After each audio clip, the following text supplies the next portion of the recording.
Greetings, Mavericks and new viewers.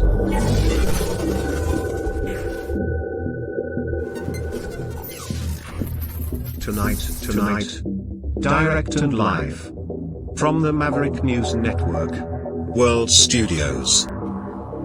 This is Maverick News with Rick Walker.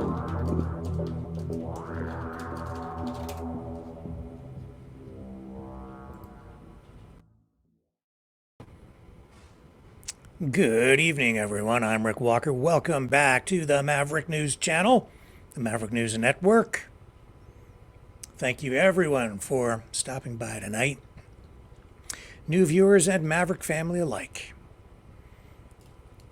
Huge list of stories to get through tonight. So much to talk about. Topping the list. This is scary.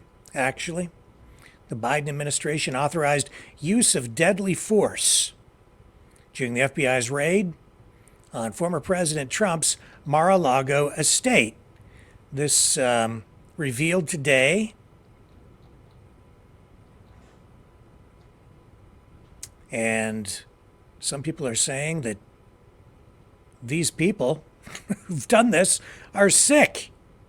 We'll dig into that. Also, you can interpret this in many ways, I guess. I'm calling it a video hit job on Trump. A promotional video of sorts was posted online yesterday. It was up for quite a few hours on Trump's social media channels and then was taken down. It makes reference to a unified Reich, but it isn't everything that some people would have you believe it is. I'll show you the subtleties in this and why it isn't the the disaster that some people might be hoping for the Trump campaign. What else do we have? We have footage from the funeral for Iran's president who was killed in that helicopter crash. We also have images from inside that Boeing 777 that suddenly lost altitude. One person was killed, 30 others injured in that mishap.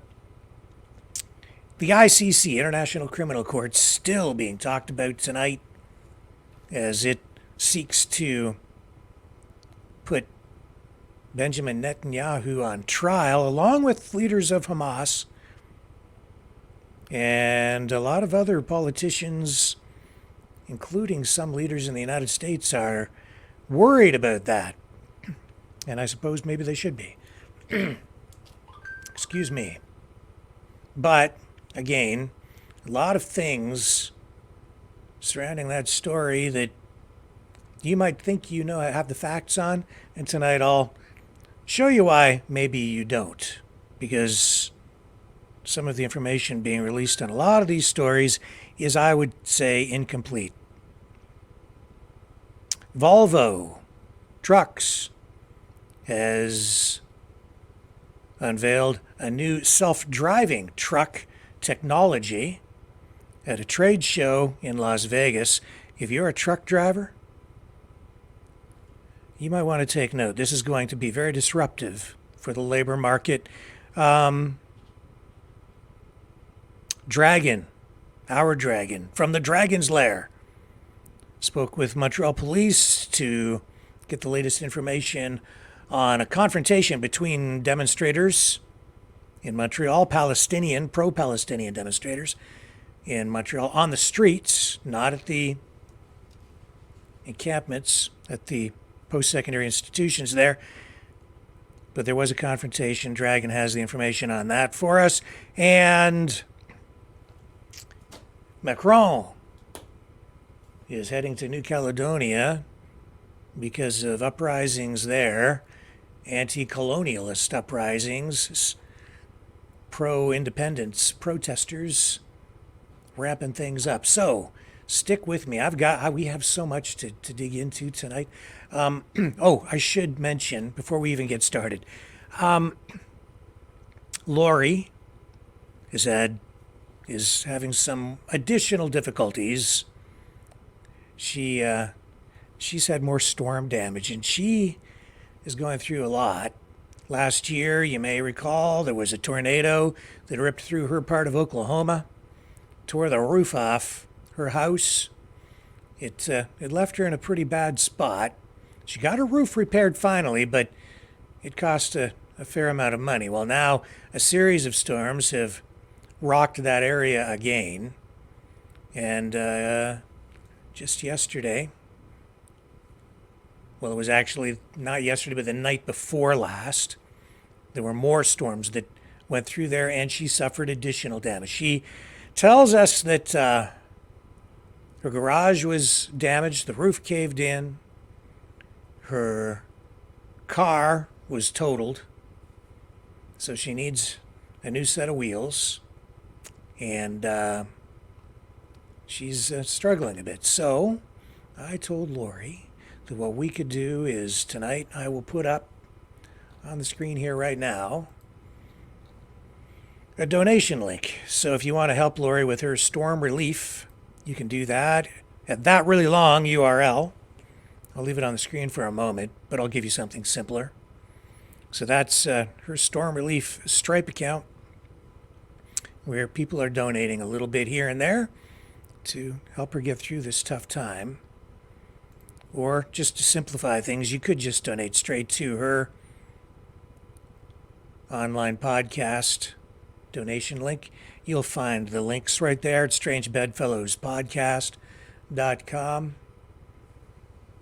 And I'm going to run a little bit of footage here. Here's some aerial footage. This is not of her property, but this is from the local TV station in the area, surveying the damage after these severe storms went through her area again the night before last.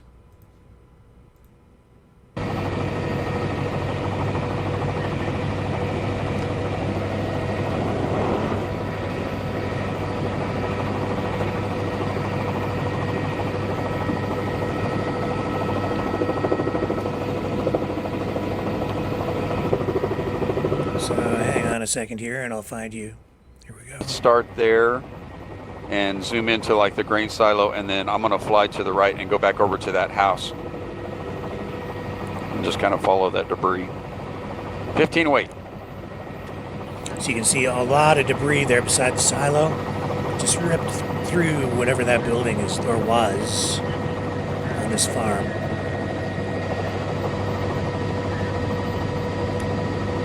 I'll get you some other footage here. Here we go. We have been seeing, like I said, a lot of these are farms and ranches out in this area. These barns that didn't fare very well in these high winds and these tornadoes. This is actually the storm that we were on last night. The Sky5 was the only helicopter up last night giving you those live shots of those storms that moved through the Custer City and Hydro area. This is one of the homes that was hit really, really hard last night. A lot of damage to this one and debris field from here all the way into Hydro. We're going to get you some more shots in the town of Hydro here in just a little bit. Back to you guys. So that gives you a little indication of how severe those storms were going through there. And again, Lori looking for some assistance. Well, she's not really looking. I'm telling people, if you want to help her out, you can donate to her directly through her podcast link there. Just go to the website. You'll see links right on the page. And you can send her a donation if you'd like to do that. Because she lost her roof last year. And now, not even a year later, suffering additional damage to her garage, and she lost her car. So, there you go. I said to myself, hey, charity begins at home with the family, right? And maybe the Maverick family can help out a little bit tonight. So, thinking of Lori, and I'll be back on the other side with tonight's top news stories.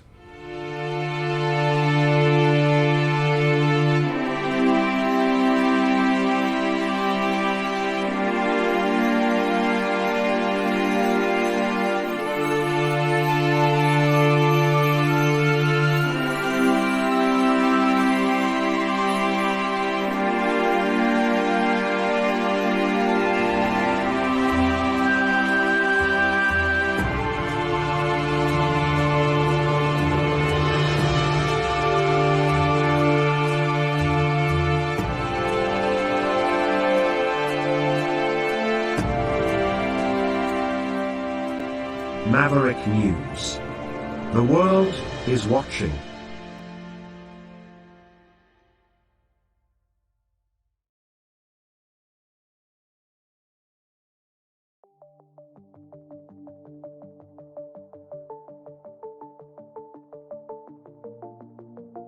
Greetings, brave Mavericks.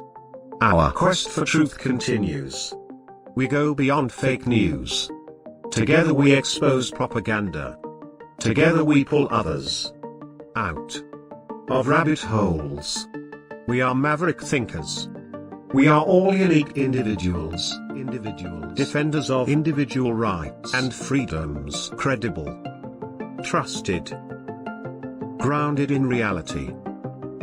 Maverick News, Maverick News. Defending free speech, free speech. Donate at freedomreporters.com. Do it now. Tomorrow may be too late. Maverick News. The world is watching.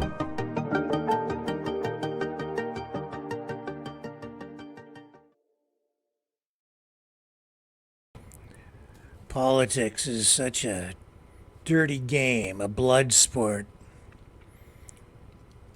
Deadly, even, at times. That's the truth. And tonight we've learned that the Biden administration authorized the use of deadly force during the FBI's raid on former President Donald Trump's Mar-a-Lago estate in August of 2022 as part of its investigation into classified records. Some court documents revealed today, and we have them here. I think I can get them up on the screen for you. I sure hope so. I should be able to do this.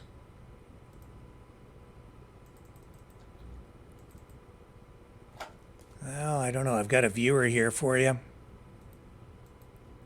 I've got all of them. Come on, how do I get them up on the screen? Here we go.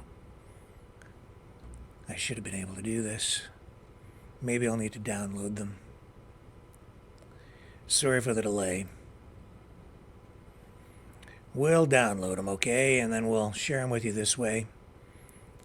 The compressed file. Sorry, I thought I had them ready to go, but not quite. Here we go. Now I've got them. Doing a little production on the fly. These are the documents. Can't believe this is the United States of America, but then maybe we shouldn't be so surprised. The presidency, it's for all the marbles, isn't it? A superpower. Who controls the nukes? Here you can see the documents. President Donald J. Trump respectfully submits this motion to suppress evidence seized during the unconstitutional raid of Mar-a-Lago and evidence obtained from the subsequent unlawful violation. Blah, blah, blah, blah, blah. I mean, we don't have time to read all of this, but I just want to show you that we have this. Some of it's redacted.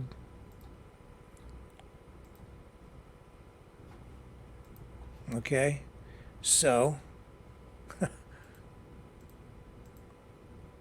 let me just get back here. Okay.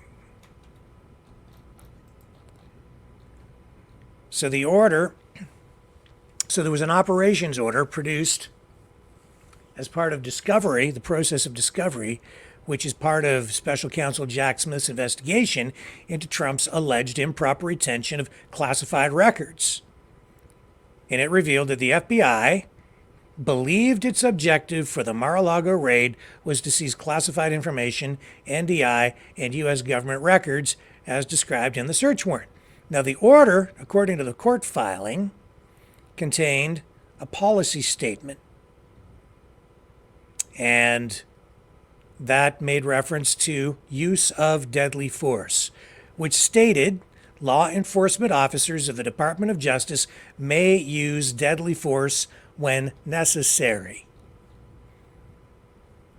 Why they would think that the former president might represent some sort of risk that rises to the level where they might need to use deadly force, I'll leave that with you. But according to the filing, the Department of Justice and FBI planned to bring standard issue weapons, ammo, handcuffs, and as well as large-sized bolt cutters and medium-sized bolt cutters. They were instructed to wear unmarked polo or collared shirts, and they were told to keep law enforcement equipment hidden. Trump, of course, back in court today,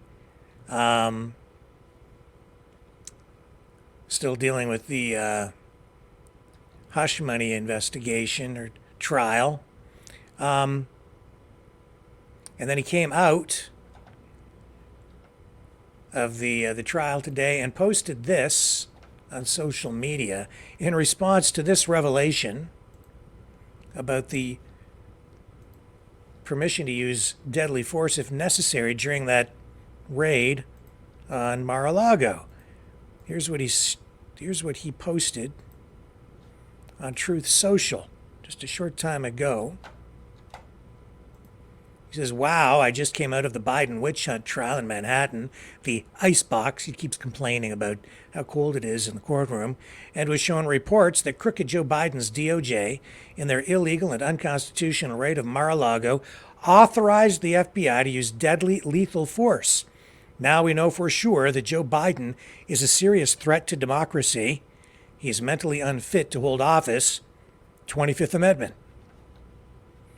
That's what he posted. That was 1 hour ago.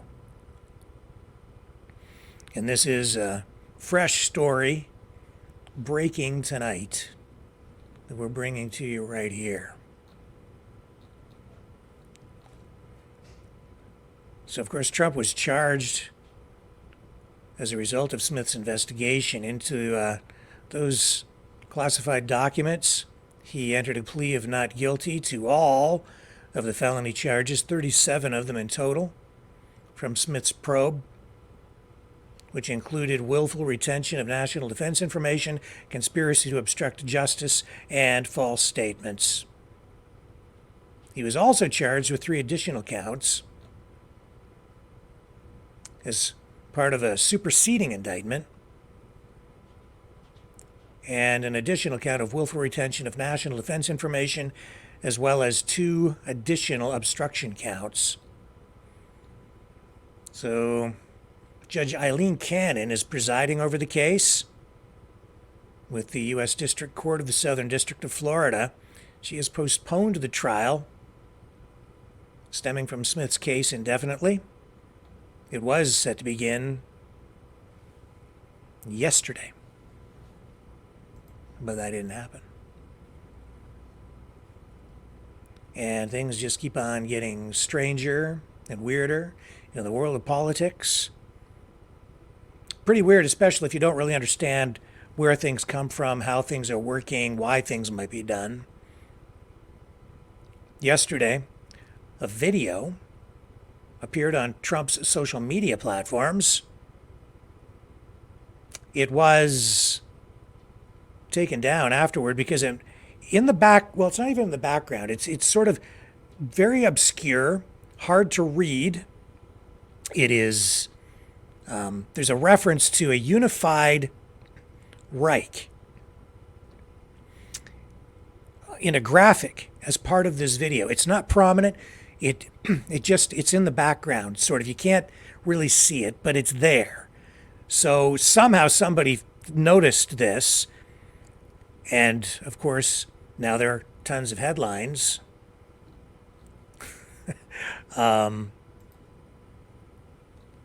Coming out of it. Here, I'll show you what's going on with mainstream media, first of all, as a result of this. And I have the video. It's been taken down. I don't know if you can find it anywhere right now. It's probably out there somewhere, but it's been taken down from his social media platforms. Here's how CNN is spinning it.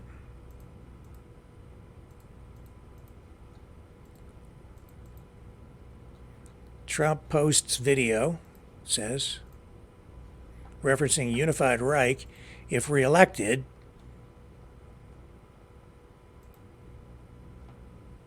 I don't know if they've got the...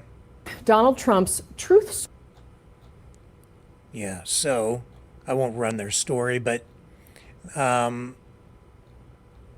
they're, well, here, we're social account on Monday shared a video about how they seem to think the United States will change if Trump is elected president again. There's, of course, nothing abnormal there necessarily. Political candidates talk about their visions for the country all the time. They're running for office. That's the point.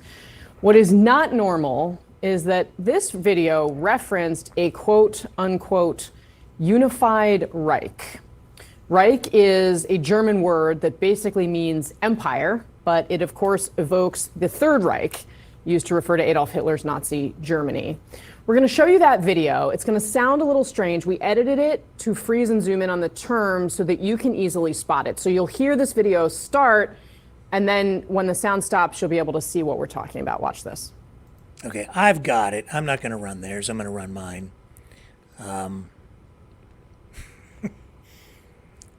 She says it evokes the Third Reich. Of course, that's what they want people to immediately think. But I did a little digging and went a little bit further, and I immediately recognized what the video was, how it was produced, and I have to tell you as well that the Trump campaign team came out and said in a statement that they did not produce this video. The video was produced by someone else, posted online, and then a Trump campaign volunteer or employee, one or the other, someone from the campaign team, just shared it on the Trump social media platforms. But the campaign team did not produce it.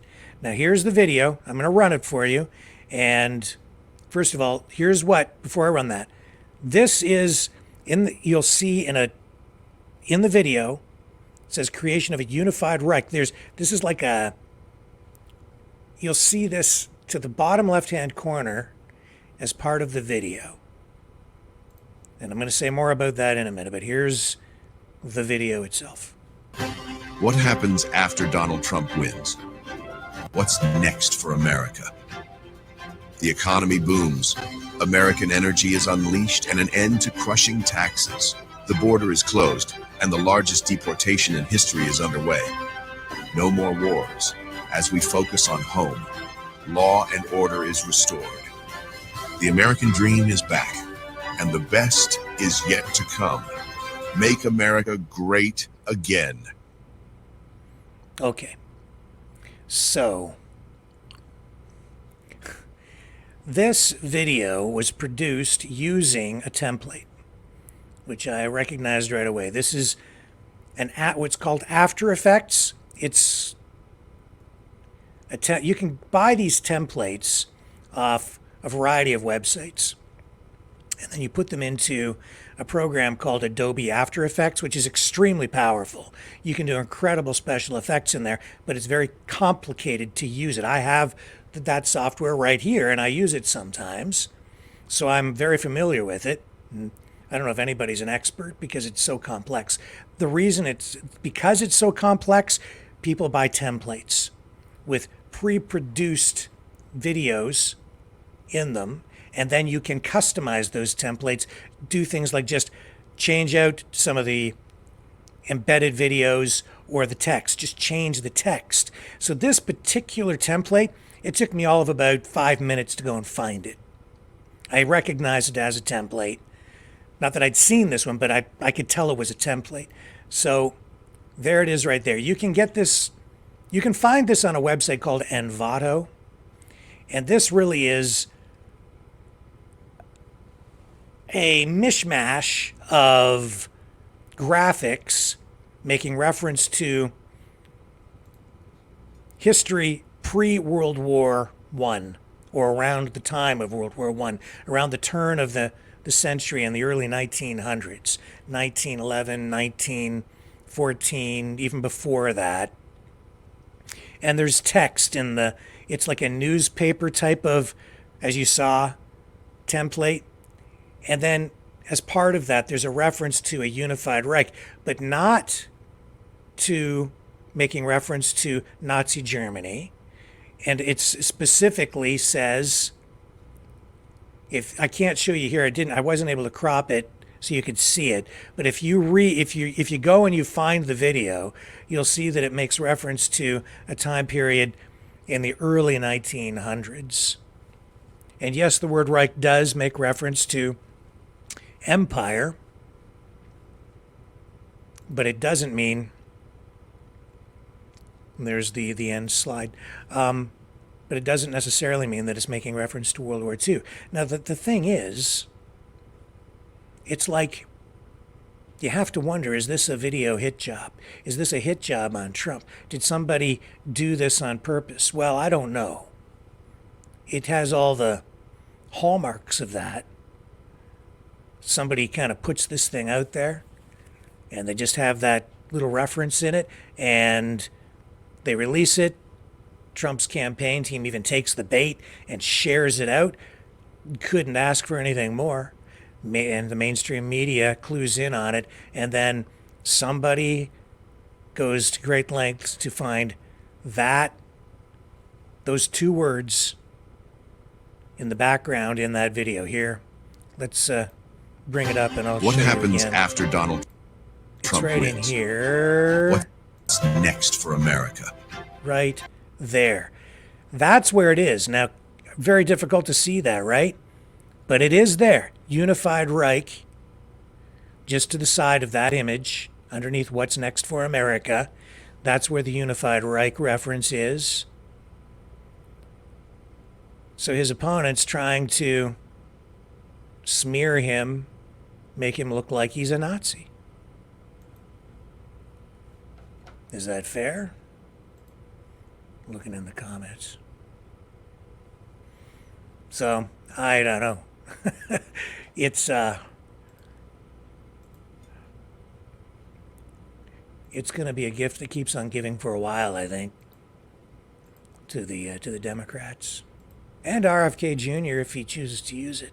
But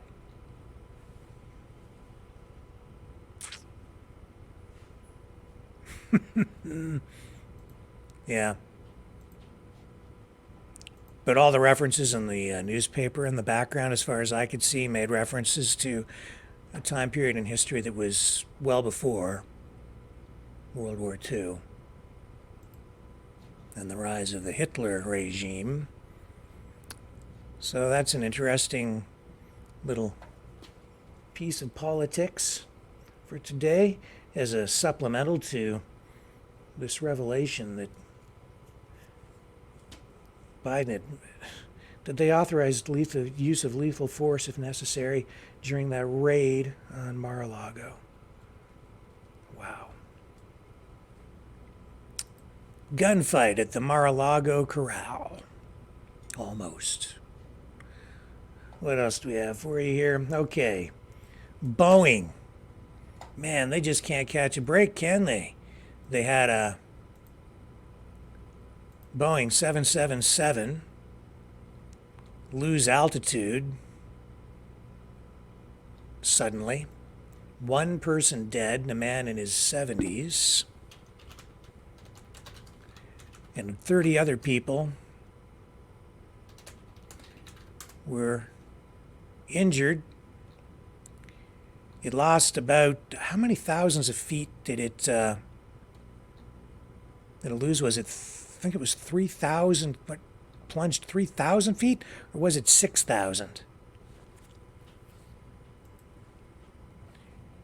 I can't keep all these accidents straight in my head.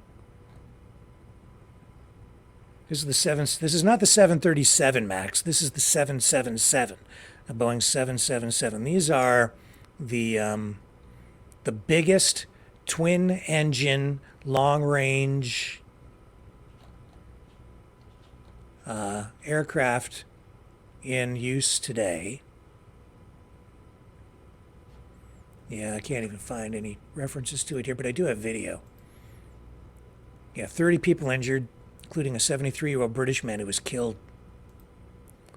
And it fell 6,000 feet. That's right, 6,000. And people said that the on board said that the aircraft started to tilt up, and then it started to shake like crazy, and then it plunged in just seconds. And people in the aircraft, it happened without warning, and a lot of people hit their heads on the baggage cabins overhead, putting dents in the overhead compartments.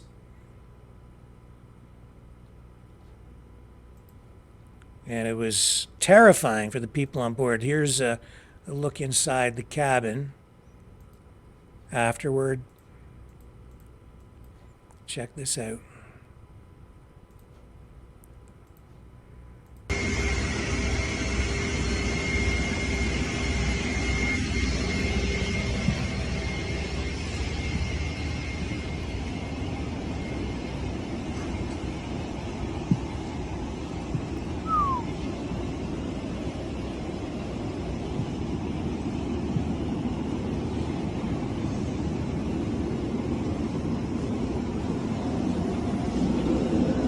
What a mess.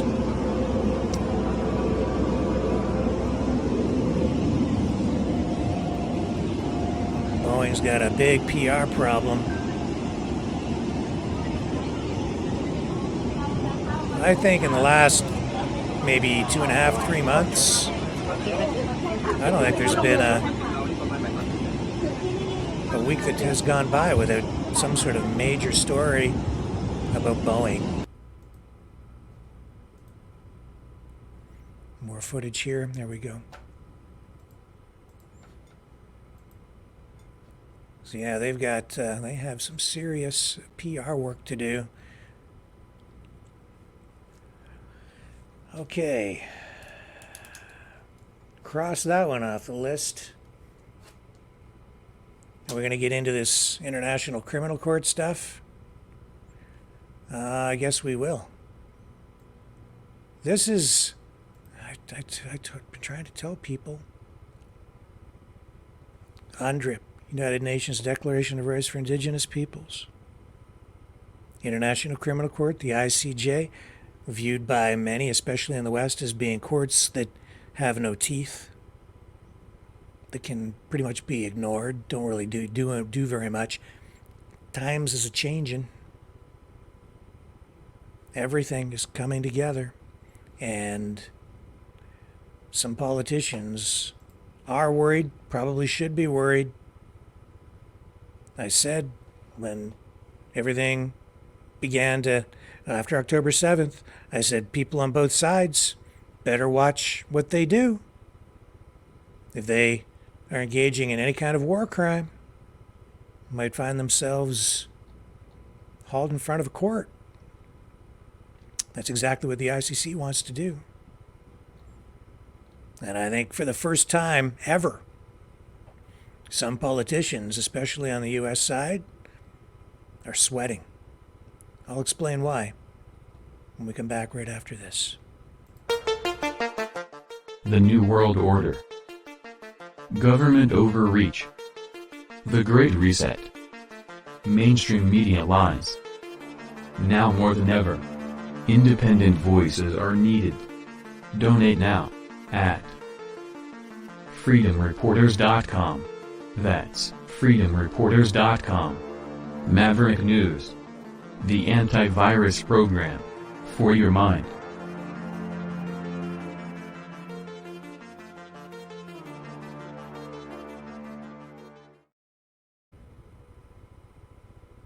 Okay. ICC, International Criminal Court. They want Benjamin Netanyahu arrested.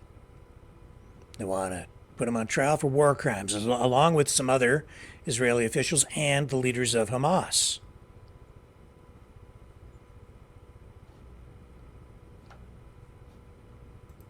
And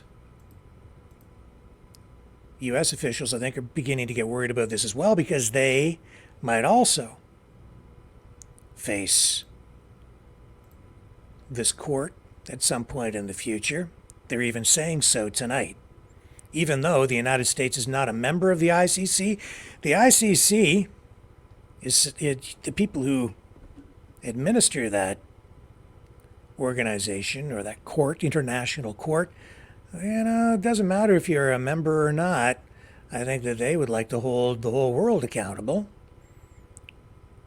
based on their interpretation or their application of what they view to be international law.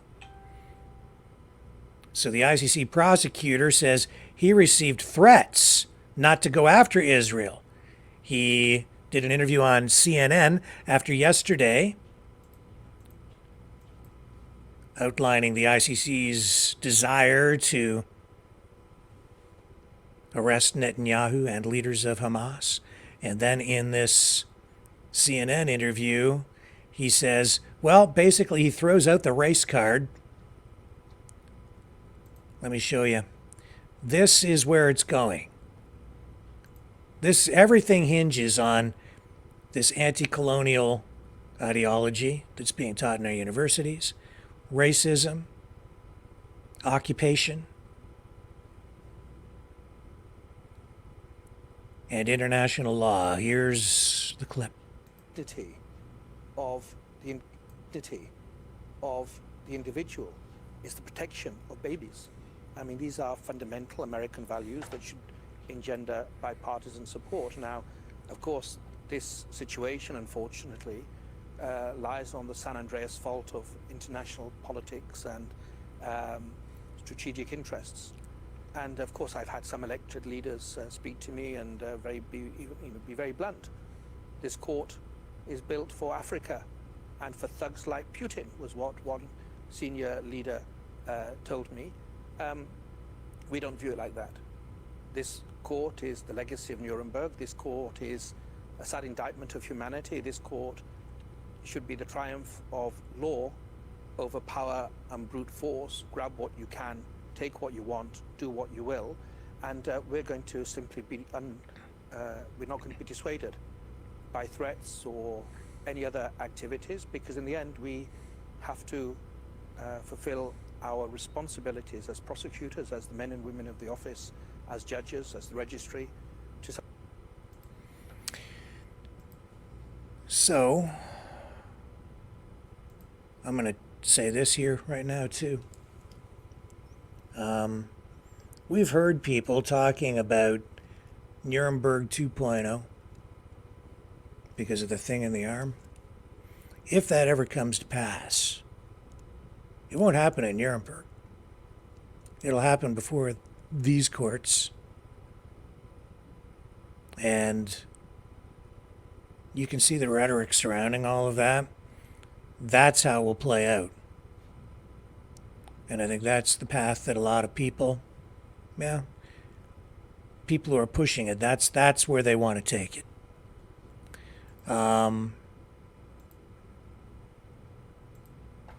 Now, Biden, of course, is saying that this is outrageous, that this desire of the ICC to arrest Netanyahu is crazy. But a lot of what I'm hearing about all of this, there's a lot of half-truth, half-information out there. And it really kind of grates on me after a while, because people are basing or formulating opinions with information that is only half factual, or you're being given selective facts to lead you to a conclusion that is not really based on truth. Case in point, Hamas. I keep hearing people say the United States, well, not people. Well, yeah, people too, because they're watching some of these pseudo news programs. The United States created Hamas.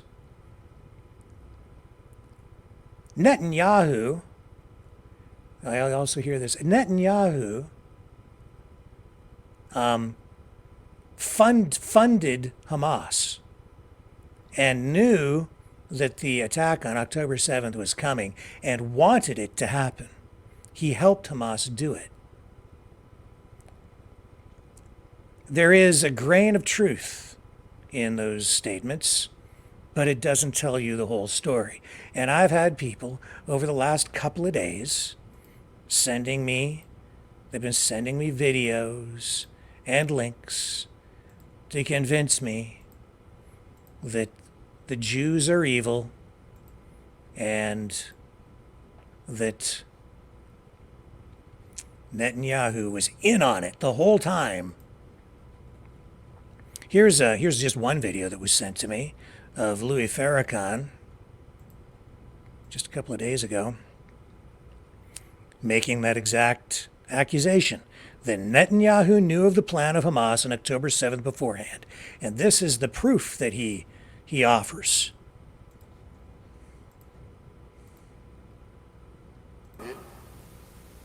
Of Netanyahu and Yoav Gallant, the minister of Netanyahu. Here. And I had pictures. My brothers found it of Netanyahu and Yoav Gallant, the minister of defense. And there were two more members of his war cabinet that were toasting. They were toasting the innocence of Jews. There it is. That on the 7th of October would be martyred.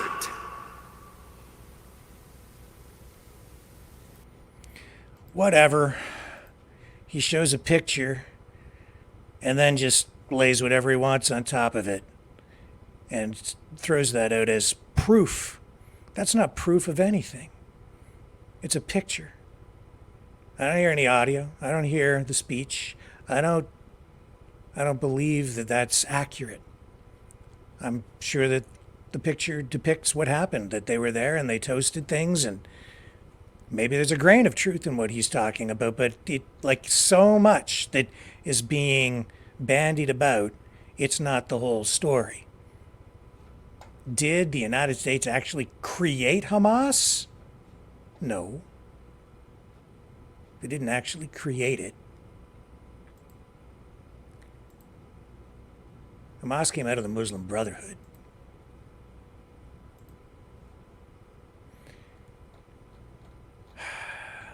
Hamas is an acronym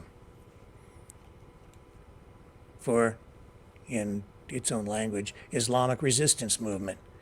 And it was created in December of 1987 during the First Intifada, a Palestinian uprising against Israeli occupation in the West Bank and Gaza Strip. The organization emerged from the Palestinian branch of the Muslim Brotherhood, an Islamist movement originating in Egypt. The founding of Hamas was driven by several factors. Islamist ideology. Hamas was rooted in the Islamist ideology of the Muslim Brotherhood, which sought to apply Islamic principles to all aspects of life and governance. This distinguished Hamas from secular Palestinian nationalist groups like the PLO, the Palestine Liberation Organization. It was a response to the Israeli presence and occupation, if you will, in that area. The creation of Hamas was a response to the Israeli occupation of what they view to be Palestinian territories. The organization aimed to liberate Palestine through armed resistance, which they considered, and still do, a religious duty. They want to wipe Israel off the map. It's their stated goal. Early on, Hamas focused on building social base by providing extensive social services. They went in, acted like a government. They provided schools, hospitals, charitable organizations. They ran things, but also engaged in terrorism, violent acts. The outbreak of the First Intifada created an environment ripe for new political movements, and Hamas capitalized on the widespread discontent and frustration among Palestinians, and they rose to power. Hamas has since grown to become a major political and military force in Palestinian politics, particularly in the Gaza Strip, where it has governed since winning an election in 2006. But no, the United States did not create Hamas because it was founded by the Palestinian Islamists, who were part of the Muslim Brotherhood. However, the United States has had a complex relationship with Hamas, as they have with other terrorist organizations, sometimes even aligning with terrorist organizations that at one point were an enemy, and then in another instance they're fighting with American weapons on side with the U.S. So it's a very strange relationship that not only the United States but other major powers have had with these organizations as well, these terrorist groups, and strong political organizations. And today, Hamas primarily gets its support and funding from Iran, and by extension, China and Russia. That's why if you look at the weapons they use, they're using AK-47s.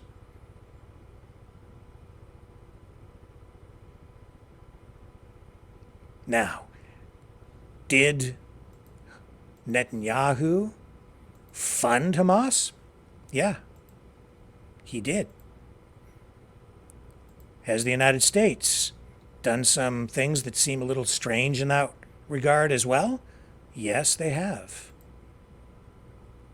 But here I'm going to show you that the funding, Netanyahu's funding of Hamas, was not about propping them up so that they could attack Israel and destroy Israel. It was about keeping the peace. It was actually about a peace deal, a ceasefire that was in effect. Let me see if I can find this for you.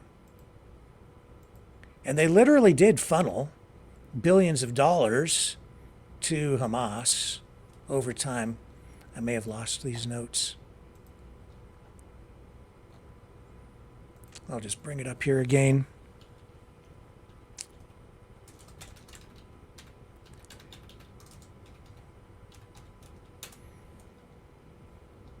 Yeah, here it is here. So here's an article from the Times of Israel. So it is true. He sent in some cases suitcases full of money. I've known this for a long time. But I keep hearing people say, "Oh no, Netanyahu, he funded Hamas and he wanted all this to happen." No, he was paying them so that they wouldn't attack Israel. Here's an article. This goes back to last year, October of last year. For years, Netanyahu propped up Hamas. Now it's blown up in our faces. The Premier's policy of treating the terror group as a partner at the expense of Abbas and Palestinian statehood has resulted in wounds that will take Israel years to heal from, and now worse than that. The idea, it says here, was to prevent Abbas or anyone else in the Palestinian Authority's West Bank government from advancing toward the establishment of a Palestinian state. And they do make references here to the money flowing, billions of dollars, toward the end of Netanyahu's fifth government in 2021. Approximately 2,000 to 3,000 work permits were issued to Gazans. And so, yes, you did have a lot of Palestinians coming in, doing work in Israel. Since Netanyahu returned to power in January 2023, he talks about the number of work permits soaring to 20,000. Meanwhile, Israel has allowed suitcases holding millions of Qatari cash to enter Gaza through its crossings since 2018 in order to maintain its fragile ceasefire with the Hamas rulers of the Strip.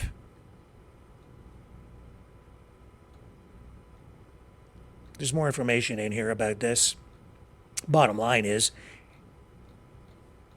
Israel was paying Hamas to keep the peace.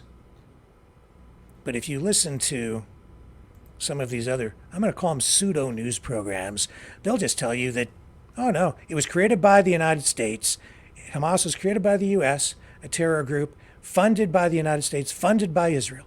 You don't hear anything about any money coming back the other way or any of the other facts surrounding this. But that's the truth. And then it did blow up in Israel's face on October 7th. The ceasefire came to an end because Hamas organized, choreographed, and unleashed that massacre. Problem is, when you hear simplistic things like that, the United States, everything gets blamed on the United States. A rainy day gets blamed on the United States and the CIA. Most of this stuff is so simplistic, frankly, it's just getting to the point where it's stupid. I mean, literally stupid. Ridiculously dumb. But dangerous. Because you're not going to get to peace that way, because it's not true. And secondly, it's going to unleash anger to the point where you're going to get lynchings. Not just of the public, but certainly of maybe some of these politicians. What do you think drives people to such insane levels of emotion that they're ready to run out and commit acts of terror or overthrow governments or tear things down? Truth is important. And what I'm hearing on some of these pseudo newscasts is not truth at all. It's half truth, selective facts, and it's all propaganda, honestly. And it's all anti-American BS. Now, I think that the United States has a lot of trouble. We've got a lot of problems. That is definitely for sure. Canada, too. I want to fix those problems, but I want truth, and I want to move forward in truth. And let me see if I can find this clip today with Leslie Graham. I mean, the good thing about this is that the ICC is sort of targeting both sides, and that's fine. I must say, though, that I was somewhat taken aback by the language used yesterday by the ICC spokesperson, because he basically convicted Netanyahu in the way that he was speaking before going to trial, which, in my experience covering courts, is not appropriate. It's not the way it's done. You may level accusations, but you don't convict, come right out and say somebody did something that was illegal. You say these are the accusations and this is what the evidence is. But I thought they were very careless with their language, which in itself is concerning to me, because if you want a credible court, you need very carefully chosen language.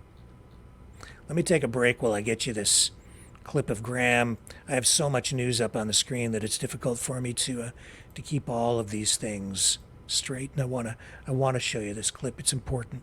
So stay with me, and I'll get it on the other side.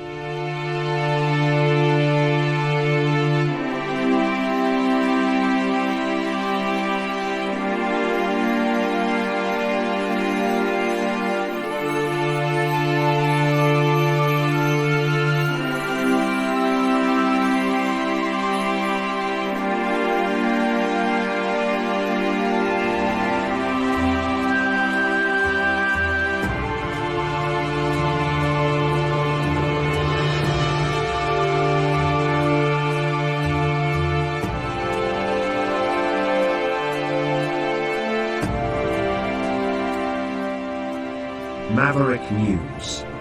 The world is watching.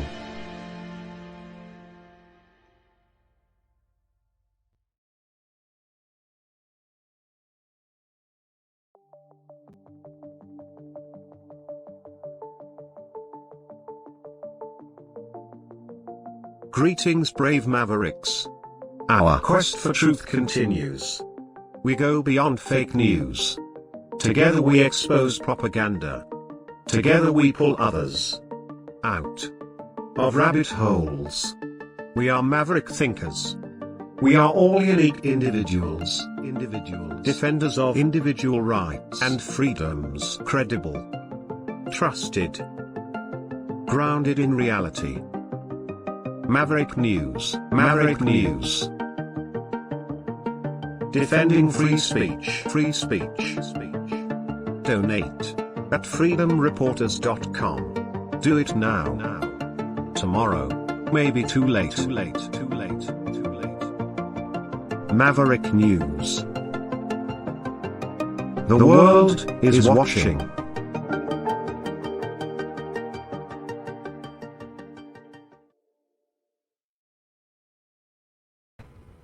Okay, I'm back, and here's Leslie Graham today saying that if they can do this to Israel, we're next.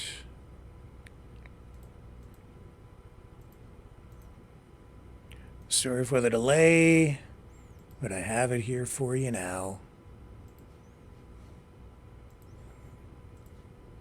Here you go.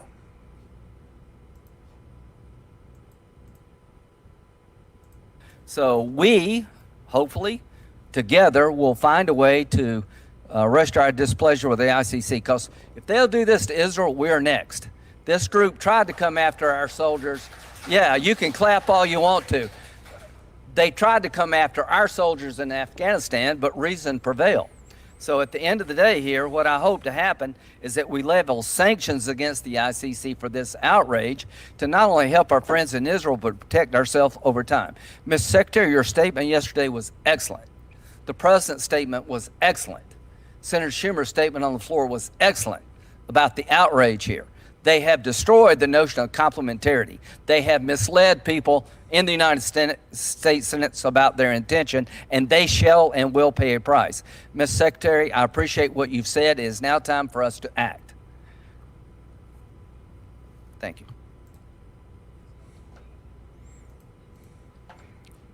They should be worried, though. What you're hearing there is a very nervous politician responding to a huge shift in public opinion, not just on Israel, but on the U.S. And there's some good in that, but there's also some bad, because not all of it is based on truth. Some of it is, some of it isn't. And what the last thing you want is courts that are driven by emotion. You want courts that are driven by facts, and justice needs to be blind and even-handed. I'm not sure we're getting that at the moment, but we are in the fog of war right now. And the other problem with a court like the ICC is that it's always in a fog of war, because it's always dealing with issues like that.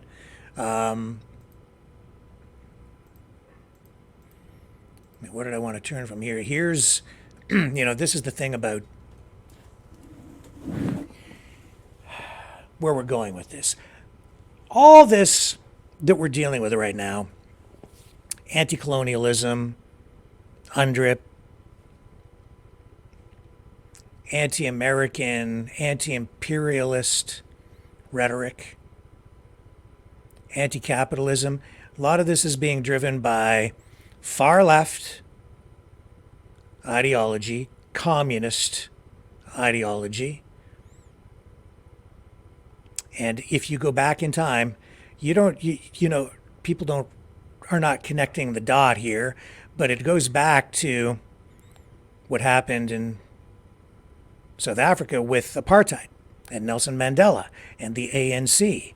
And here, the left-wing woke media back at that time, and I remember it well because I was young, but beginning to pay attention to what was going on in the media.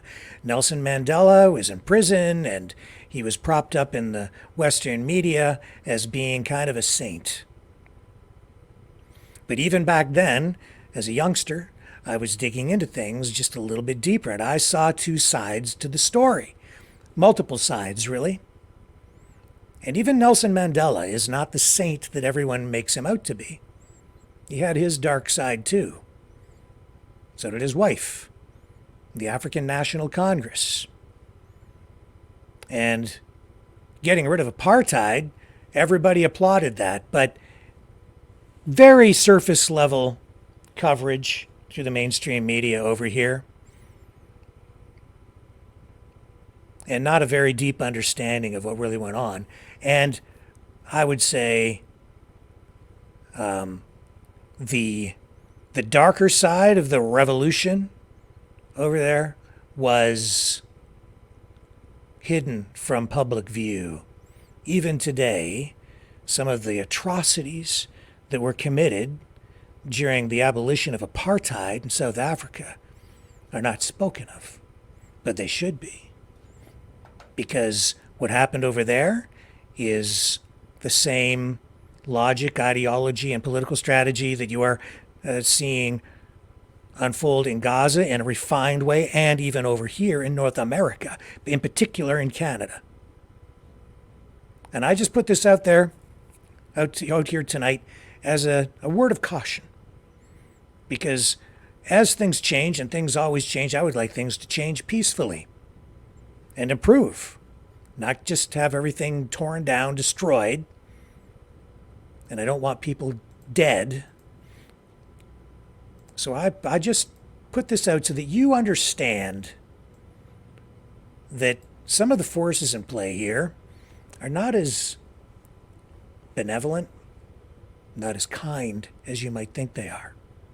And some of these people who have been put up on a pedestal for us through the media, even here, the mainstream media, which is pretty left and pretty woke, they put these people up on a pedestal too, and yet they're not as kind as you might think. Here's an article about necklacing. You may not be aware of this, you probably are not. Necklacing, and I'm not going to show you some of these other images because they are brutal. Necklacing, the weapon of the anti-apartheid movement. What is it?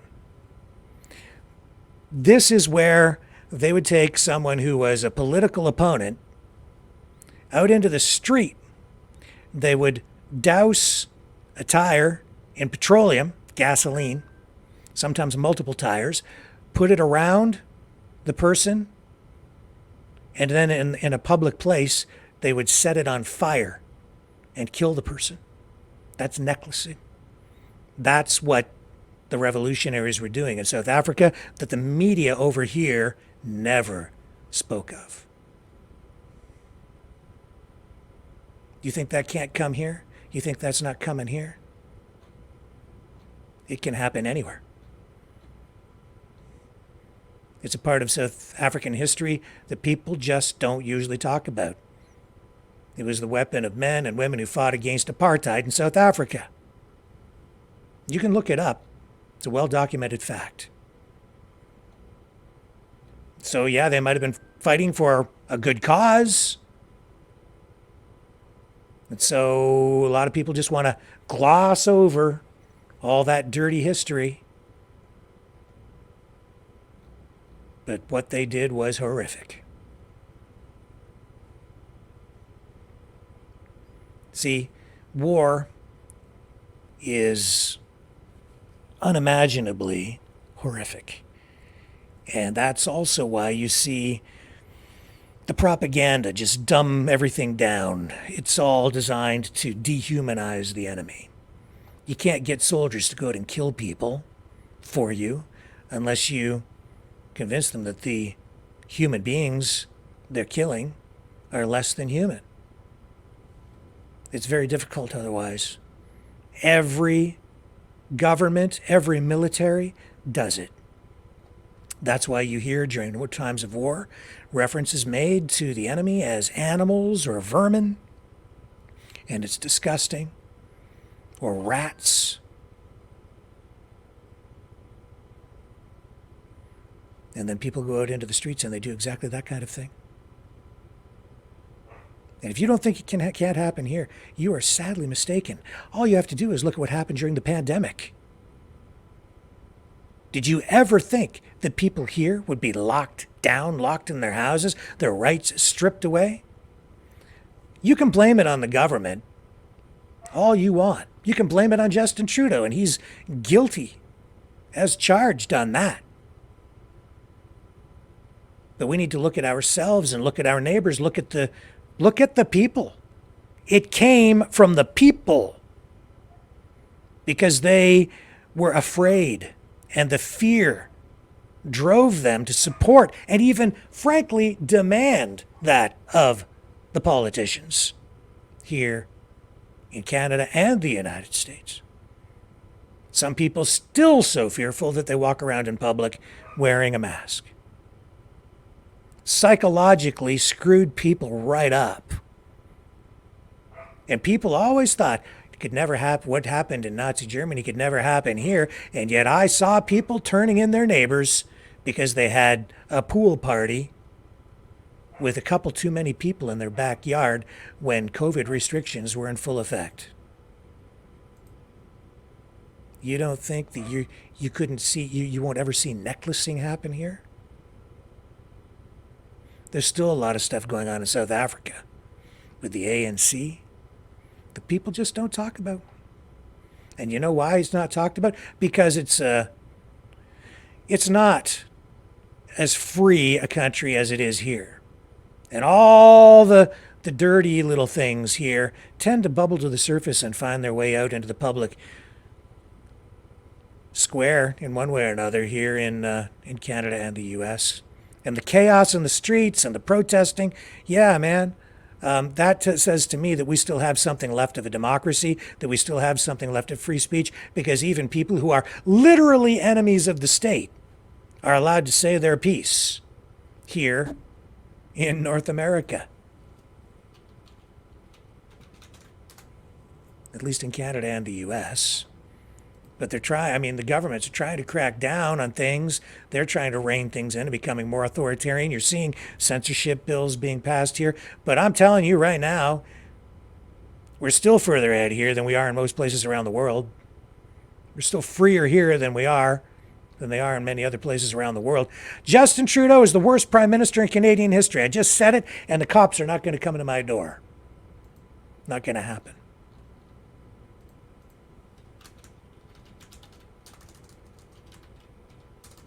It's just not. Unless I say something that might incite violence or cross the line. Legally that way, not likely to happen. You can disagree all you want, but I just said it, didn't I? I've said some terrible things about Trudeau here. And I'm not being thrown in jail. Went through the airport, no problem. Try that in some other countries. Criticize their leader. What would happen in Iran if you came out and said something negative about the president who just died in that plane or helicopter crash? What do you think might happen? I don't know. I wouldn't want to try it. Here's the funeral for Ebrahim Raisi. Here's some footage from his funeral today.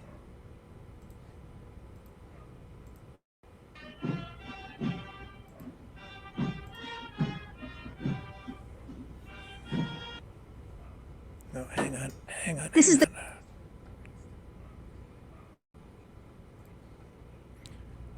Hang on, here we go.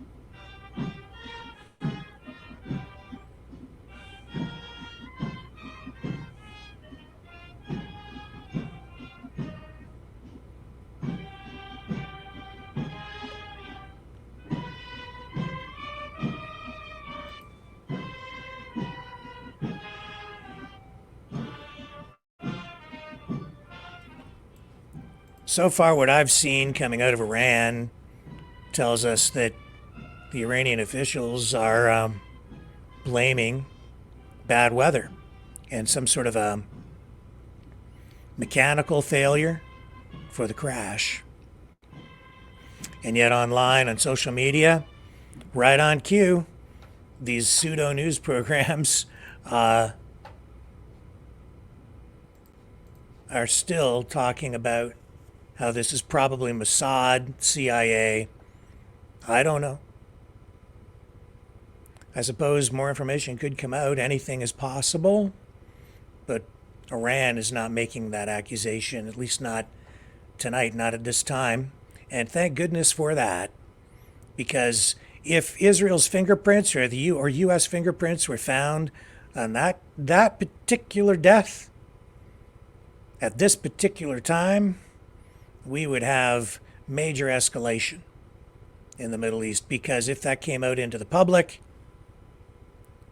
there would no doubt be a massive push from the public in Iran for a response from the Iranian government.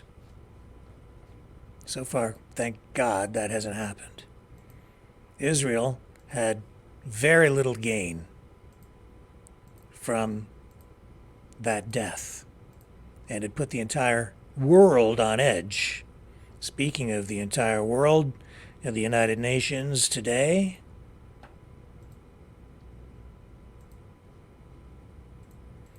the flag lowered to half-staff to mark the funeral death of Raisi.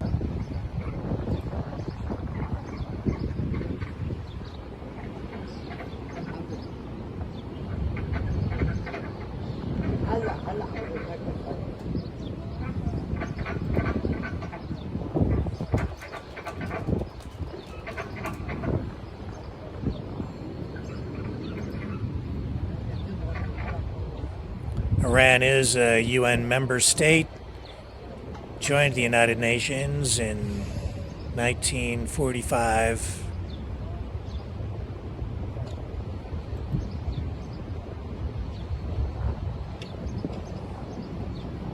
As one of the original 50 founding member states. Israel officials, I think, not happy about seeing that today at the UN.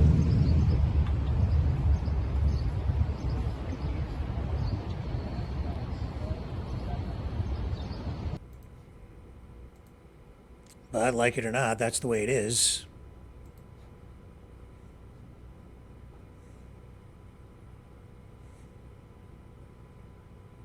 And the UN has actively partnered with Iran since 1950, opening in Tehran in 1950, one of the very first UN information centers worldwide.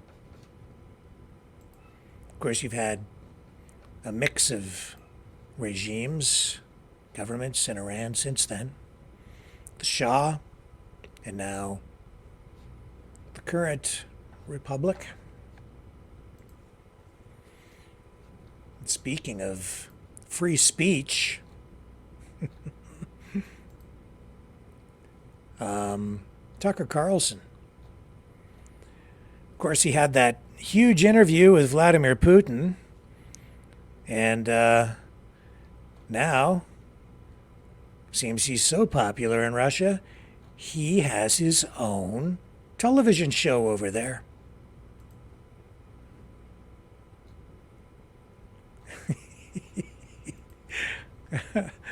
This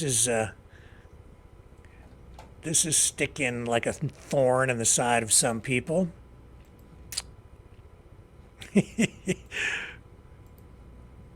Is Tucker Carlson pro-Russia? Is he, this is just going to fuel even more speculation. Makes you wonder. Let me show you. Here's Newsweek. Right there, Tucker Carlson. Show aired by Russian state TV. You can see. This is their video, discussed the latest round of tensions in the region was heightened after Palestinian military group mass attacked southern Israel in October. He added his voice to the criticism of Israel on the latest episode of his talk show. Spoke with a Palestinian pastor about how the conflict has affected the region's small Christian population. Says, a consistent but almost never noted theme of American foreign policy is that it is always the Christians who suffer, and there's a war abroad that the United States is funding.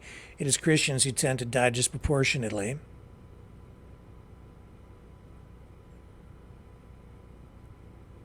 Carlson's interview with the pastor sparked outrage among a number of figures on the right, including Caroline Glick, an Israeli-American conservative author who is a columnist for Newsweek. I think she's quite bright. And she said this is mendacious hit piece that shows Tucker's generally well-hidden hand. The Christian population of Bethlehem all but disappeared after the PLO took over in 1996 due to Islamic persecution. The only Christian population in the Middle East that is growing is the Christian community in Israel. The Christian community in Gaza disappeared after Hamas took over in 2005.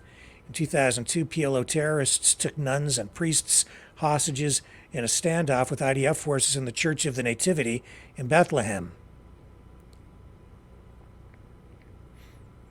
Josh Hammer, a conservative commentator and Newsweek senior editor-at-large, said, turns out Tucker needed Fox more than Fox needed Tucker. Very sad.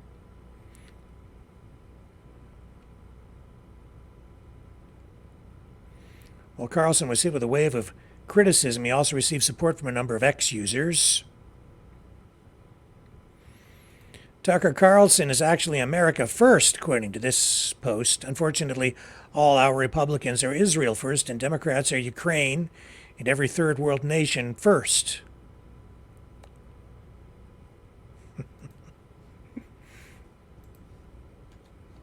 Yeah.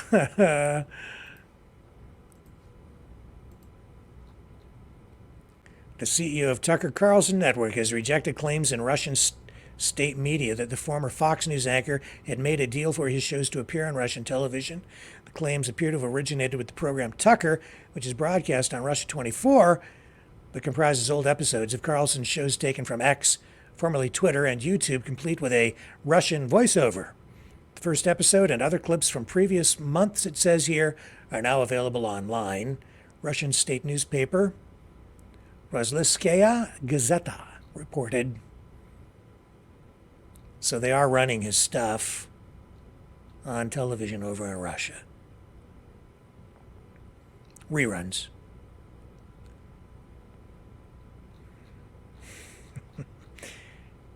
He's popular here. He's very popular in Russia.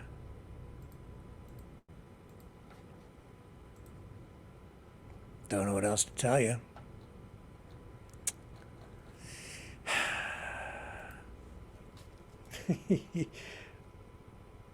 I'm laughing. It's just, I'm laughing. Trump, oh yes, still on the Israel file. This is interesting. Trump allies met with Prime Minister Netanyahu and other Israeli officials. Yes, they did. Former National Security Advisor Robert O'Brien came out and has confirmed that he and two other Trump administration foreign policy officials have met with top Israeli government officials, including Netanyahu and his rival, Benny Gantz. They were in Israel for a 3-day visit. O'Brien says that he was accompanied by John Rakolta, who was U.S. Ambassador to the United Arab Emirates, and Ed McMullen, a former U.S. Ambassador to Switzerland, and that they also met with Israeli Defense Minister Yoav Gallant, seen in that photograph with Netanyahu toasting something that with Louis Farrakhan. I don't know how I would, I don't know, is Farrakhan a communist or a fascist? You pick. Additional discussions with Israeli officials are scheduled for today. I don't know if it's happened yet or not. All three of these guys are still very close to President Trump's inner circle. And Trump is going to be briefed on this trip. O'Brien says that the goal of the trip was to show support for Israel. But at the same time, he says people know that he's a former Trump official and he's in regular contact with the president and strongly supports Trump in his bid to get elected to the White House again. And he said that one of the reasons for the trip was to check in on the status of the Abraham Accords, which, as I'm sure many of you already know, was a historic set of agreements signed in 2020, which normalized ties between Israel and the United Arab Emirates in Bahrain. Interesting to see this going on. It is an election year. And this would set the stage for Trump to hit the ground running on foreign policy if reelected. And he would take that Israeli file, Israel-Palestine file, and implement very quickly, I think, whatever he might have planned. So, have I missed anything regarding this? Genocide. What is genocide? That word keeps surfacing, used over and over again. I think it's just being used far too much because genocide is a very specific kind of thing. You know, just look up the definition. Dictionary definition is the deliberate killing of large number of people from a particular nation or ethnic group with the aim of destroying that nation or group. The campaign of genocide. Now you can decide if what's going on in Ukraine, where total number of people killed at this point on both sides has to be well over 1 million, maybe about 500,000 on each side from everything I've seen. Or what's going on in Gaza, is that a genocide? That's what people keep hearing. Genocide, it's a genocide, it's a genocide. I looked up some numbers. I can share them with you here. And I was curious, you know what? We're hearing that about 30,000 people, Palestinians, have been killed since after October 7th. And well over 1,000, 1,400 people, Israelis killed. You have hostages still being held. What about in the time prior to that? We keep hearing about the Nakba, and I just thought I'd look up some numbers. So this is straight off Wikipedia.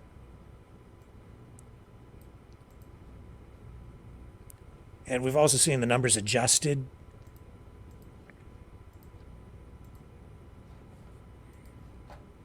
Over time. Just recently, just a number of days ago, the UN coming out and saying that the number of children killed is actually about half of what the original number was.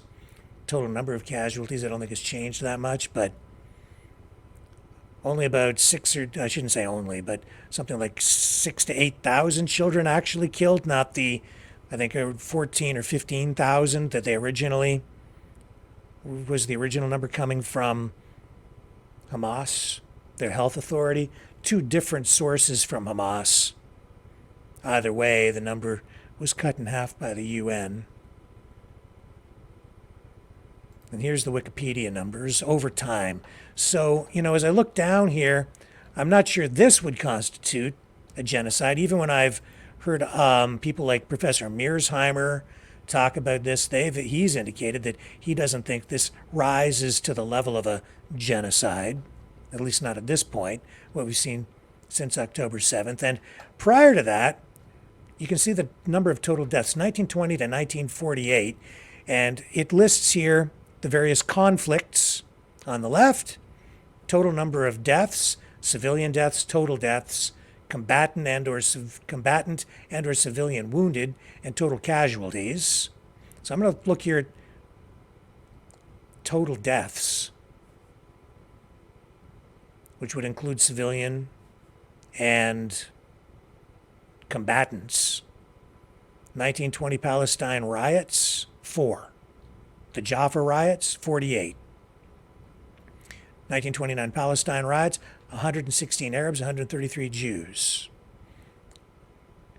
And these numbers, I think, include both Jewish and Palestinian or Arab numbers in total. So 1936 to 39, the Arab revolt in Palestine, 5,000 total deaths.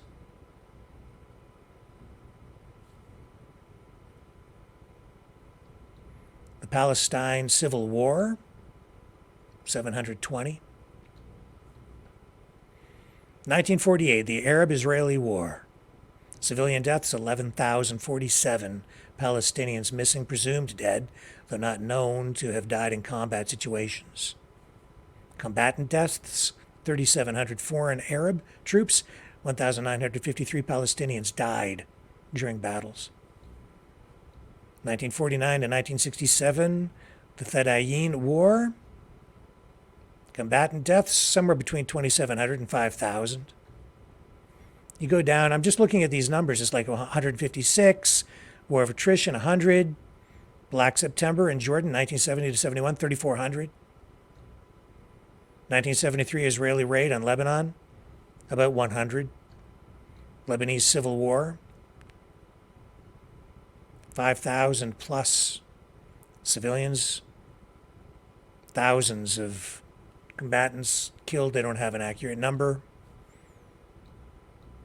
The Lebanon War, War of the Camps, First Intifada, 2,000 at least. Combatant deaths, about 1,000. The Second Intifada, 4,791 total deaths. Killed by Israeli security forces, 714. Killed by other Palestinians. Combatant deaths, 2,000 to 3,500.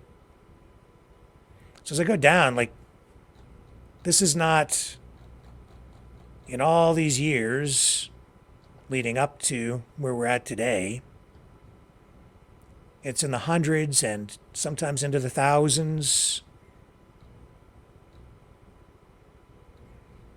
To listen to the, when you think about the history and all the media attention focused on the conflict over there, frankly, I wasn't up to speed on total numbers of deaths, but I honestly, for what it's worth, and you may have your own view on this, I'm sure you do, I thought the numbers would have been much higher. I think that today, just like the term Nazi is used, I think far too often and far too loosely, so too is the word genocide. I think it needs to be reserved for very specific times, for very specific reasons, to make sure that it is used appropriately, because when something like that does happen, you need to make sure that that language is intact so that it carries the proper amount of weight, so that the people who need to be held accountable at the time are properly held accountable. If you water it down, if you overuse it over time, it loses its meaning. And it's honestly doing a disservice to all those who have perished in the past, in past genocides. And it does a disservice to all those in the future who will need protection. I'll be back. Don't go away.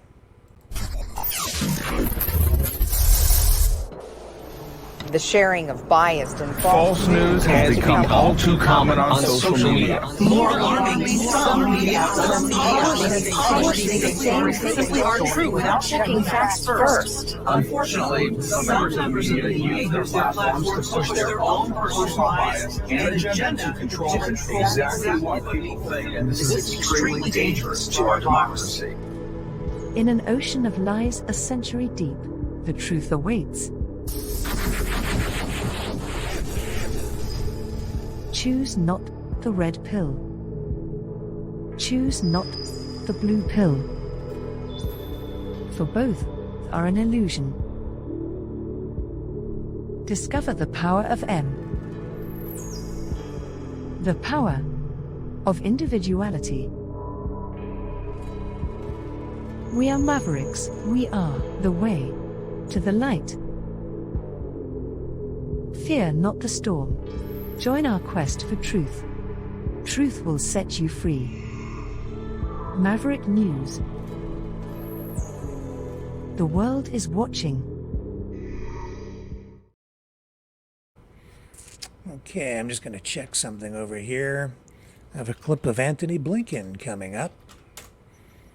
You're going to want to see that. Just going to check the chats over here for just a second because I really haven't been looking at all.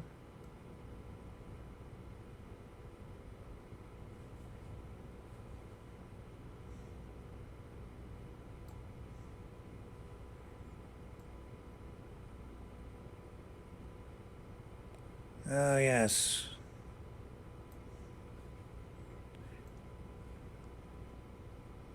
Let's see in here.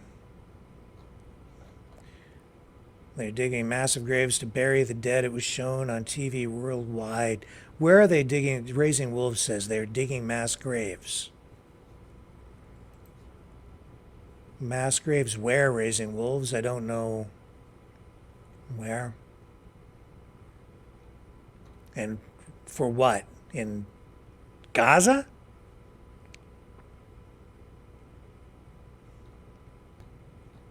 Maybe. The thing is, though, when I talk about mass graves, I instantly want to make sure that I'm getting facts. I remember back during the pandemic, they showed a mass grave being created in New York.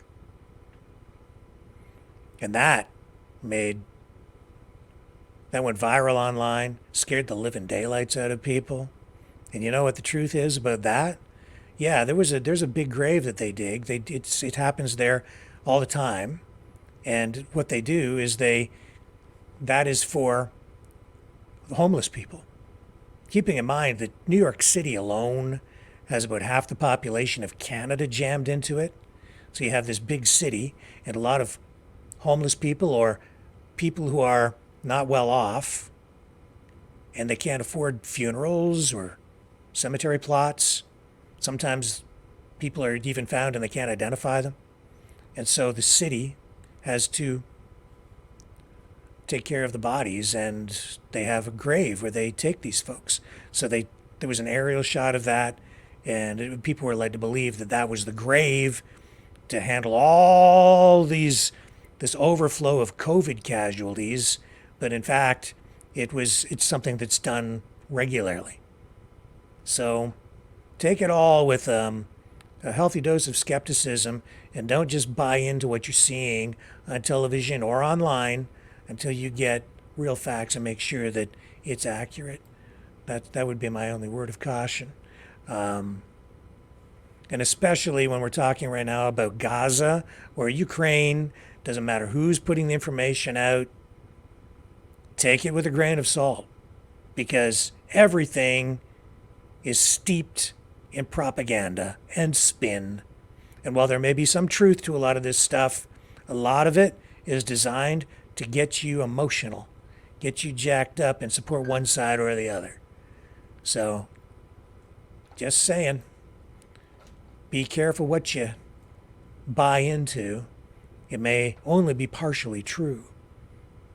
And that's how lies are most easily told, is when you take a little bit of truth and then wrap the lie all around it in order to mislead people, or you leave information out, which is what I was kind of getting at earlier in the evening, where you take a little piece of information saying Netanyahu funded Hamas. That's true, but there's more to the story, because it was really funding, which is part of a ceasefire deal, and they don't tell you that part. They just tell you that he was funding them. And then they make a false assertion, which is that he was funding them because he wanted them to attack. They were sending suitcases of money, which is true, because he wanted them to attack. I'll put this to you too. Those guys who came in on October 7th and committed those violent acts and murdered those people, they still did it. It was still them. Whether they were paid or not paid, they made the choice to do that. And who did they target? Innocent civilians. That's the truth. Slaughtered them. I'm not making any excuses for the response. But that's what happened on October 7th. And I think it's very dangerous for people to pick a side in this thing and then just buy into this lie that Israel wanted it to happen. Now, unless you can show me some absolute proof of that, I'm sticking to the facts that I am able to pull from this. And those are the facts as I see them at the moment. So show me some darn proof, and I'll change my mind. Until then, I got to go with what I know is real. Here's Anthony Blinken being interrupted. And there is a shift in public opinion, that is for sure. And public attitude. He was, let me just pull this down here for just a second. So, he was speaking at the Senate Foreign Relations Committee. And then he was interrupted by these hecklers. There we go. People's Republic of China. He is a war criminal. He is a war criminal. The blood of 40,000 people is on his hands. The blood of 40,000 Palestinians is on his hands. He is a war criminal. He is a war criminal. Lincoln is a war criminal. The blood of 40,000 people is on his hands. The blood of 40,000 He is a war criminal.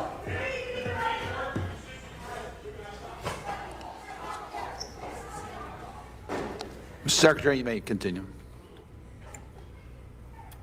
People's Republic of China is pursuing military, economic, and geopolitical preeminence, challenging our vision for a free, open, secure, and prosperous international order. And there we hear it, another number, 40,000 now. Even there, I've been saying from the very beginning, don't just take those numbers at face value. Very likely they're not accurate. They're coming directly from Hamas, so they're going to be inflated. It's just the way it works. So what are the real numbers? I have no idea. We probably won't know for quite some time. If we ever get real numbers, all we'll get is probably estimates. But I don't buy, 40,000 there, 30,000 yesterday, 40,000 today. That's just because this person is yelling it. That's all it takes to convince people that the number is higher than it was before. Just somebody saying it or shouting it out in a forum like that during an intervention.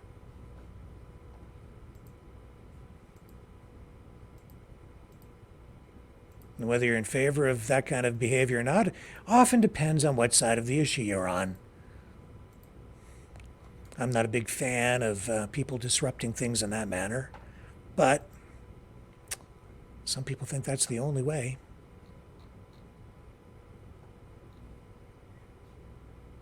Now let's move on to some other stuff here. I'm going to show you this little spat between Pierre Poilievre, leader of the Conservative Party of Canada, and Chrystia Freeland, Deputy Prime Minister and Finance Minister. This is, I would say, very politically incorrect, but she says that Pierre Poilievre wears makeup, which, given her woke politics, you would think that she would be very happy about that, but maybe not so much. I don't know. It was a bizarre exchange in the House of Commons today. I'm not going to show it yet. I'm going to run this other story. We're going to save that and bring it up in a few minutes. But right now, I'm just going to tell you, if you're a truck driver, you might want to start training for a new career. The days of truckers are numbered. Volvo has teamed up with a company called Aurora. They have been working on autonomous driving technology, and they have now unveiled a new truck that is self-driving, very sophisticated, cutting edge technologically for the automotive and trucking industry. And they've unveiled this thing at a trade show in Las Vegas. And I have a report all set up for you right here.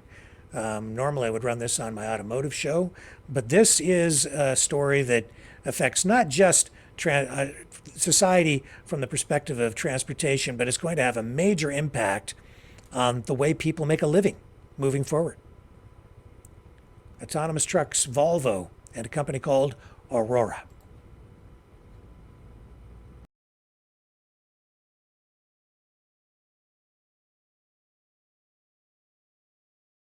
The technology power Solutions has unveiled Volvo Autonomous Solutions has unveiled a production-ready self-driving truck. Teaming up with Aurora Innovation, a startup founded by former executives from Uber, Tesla, and Google, Volvo has taken a giant leap into the future of freight.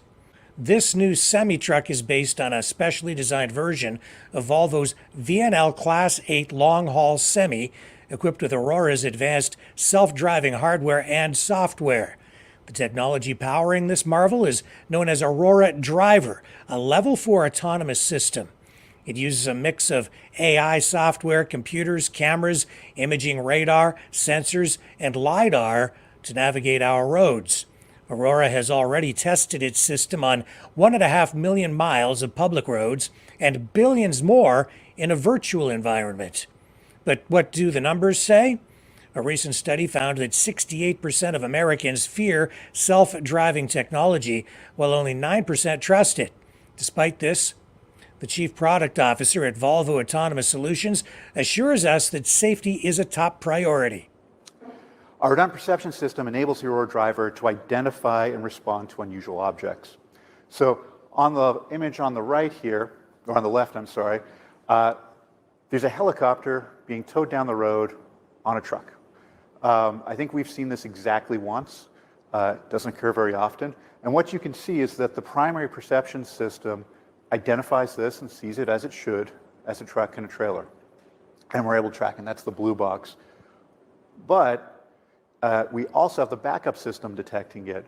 And so if this had been a low-flying helicopter traveling down the road, or a helicopter that had landed in the road, we would have confidence that we'd be able to see that and respond to that appropriately as well. On the right-hand side, what you're seeing is we're driving down the freeway, and there's a mattress in the middle of the road. In this case, it's not a person, a car, or a sign, but the generic system is able to detect it, and the motion planning system is then able to make a decision in response to that generic object in the world and react to it. And so part of the testing we do is to make sure, even in the case where we're using the generic backup system, our motion planning system is responding appropriately as well. Beyond the core validation work that we've done, we wanted to ask, what is the real-world impact of this? And so we looked on our launch corridor in Texas, I-45 between Dallas and Houston, and we pulled all of the reports of fatal collisions that involved a tractor-trailer. Turns out there were 29 of them where the Aurora Driver could have been operating the vehicle that you initiated or you think of as caused the collision. We then simulated them and asked what would happen. And it turns out that none of those collisions would have occurred. Said simply, the people involved in those crashes would be alive today. That's huge. When you take a step back and think about the 6,000 people that died in truck accidents across the US and the 500,000 truck accidents that happen every year, there's an incredible opportunity that we see with this technology making the world and the road safer. Aurora, in partnership with Continental, is set to roll out these autonomous trucks very soon, starting with human safety drivers on board. They plan to operate a fully autonomous fleet between Houston and Dallas by next year. No humans in the cab, just technology at the wheel. While Aurora hasn't reported any accidents, the company did face a $165 million loss in the first quarter of this year. Nevertheless, getting these autonomous trucks on the road could be the key to profitability and a game changer for the industry. It will also be disruptive for the labor market for people who rely on trucking as drivers for a living. Volvo Autonomous Solutions envisions driverless tech adding capacity to the transport sector with societal benefits such as better work-life balance for human drivers, focusing on more desirable routes. Stay tuned, though. We'll see what the true impact is on people and especially truck drivers.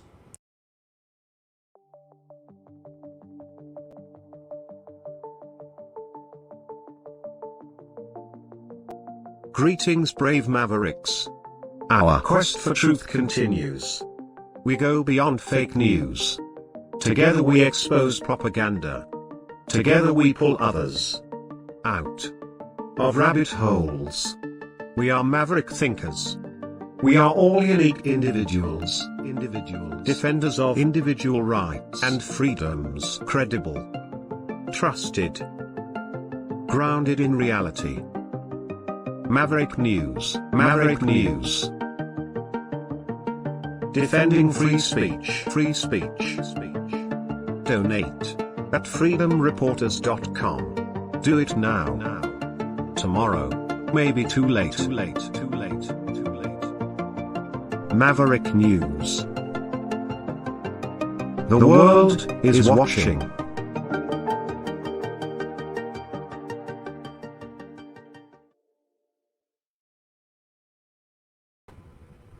Okay, so first, Pierre Poilievre, Conservative leader in Canada, leader of the Royal Opposition, came out and said that Trudeau was wacko. Got kicked out of the House of Commons for saying that. But today, Chrystia Freeland, the Deputy Prime Minister and Minister of Finance, got some digs in at Poilievre, and the whole thing is, I think, becoming a little bit juvenile, because it started off, about taxation, the state of the economy, all the issues that Poilievre has been hammering on, including the legalization of hard drugs, which has turned into a disaster, especially in major cities across the country. And then it turned into Chrystia Freeland saying that Pierre Poilievre wears too much makeup, which is surprising coming from her. But I'm gonna run the exchange, and just stay tuned. Just let it roll. You'll hear how it just deteriorates. It gets worse and worse as it goes on. Here we go. They're not worth the cost. Taxes. Hang on, let me change this. Sorry. And inflationary deficits are piling up. And even worse, the Bloc and the Liberals want to radically hike taxes on gasoline and diesel.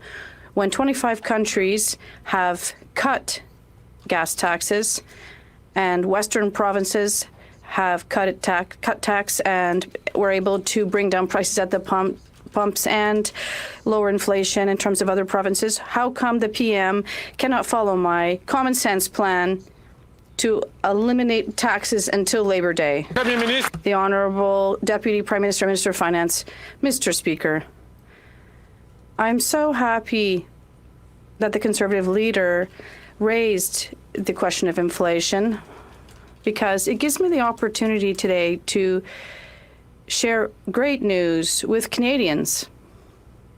It's that our inflation rate dropped to 2.7%.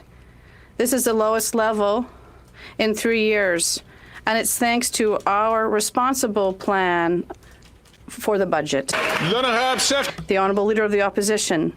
Learned the terrible news that inflation is 35% above target.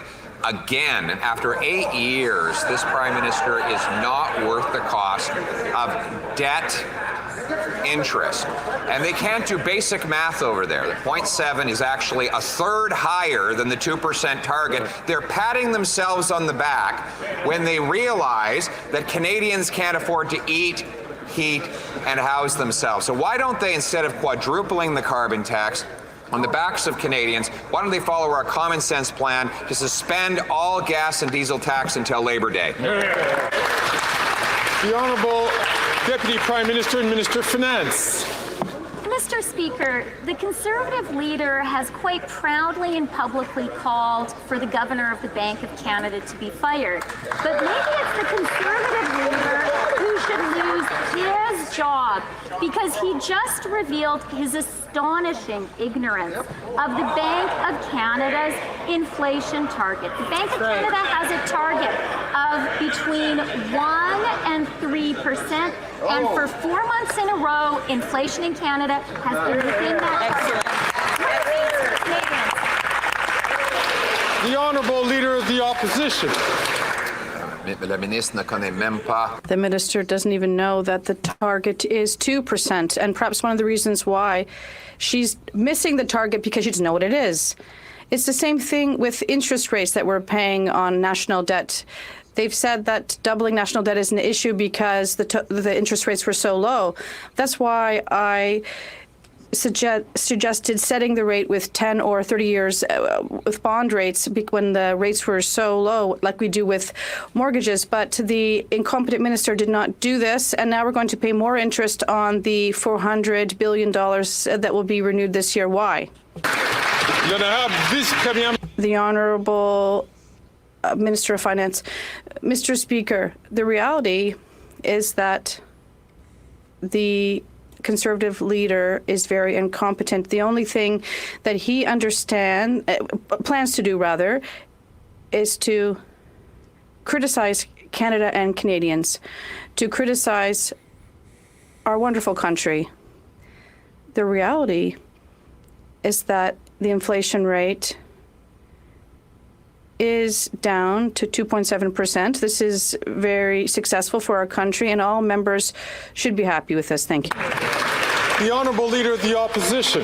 Not only does the incompetent finance minister not know the inflation target, she doesn't know that you lock in low rates when you have the chance. Remember, the Prime Minister was saying, don't worry, we can double the national debt because interest rates are low. Yep. Glenn, problem is, I told him at the time that they should lock in those rates for 10 years or 30 years with long-term bonds. It turns out they didn't do that, and now $400 billion of that debt will roll over into these higher rates, forcing Canadians to spend more on interest than on health care. Why did he hire the worst mortgage broker in the world to be our finance minister?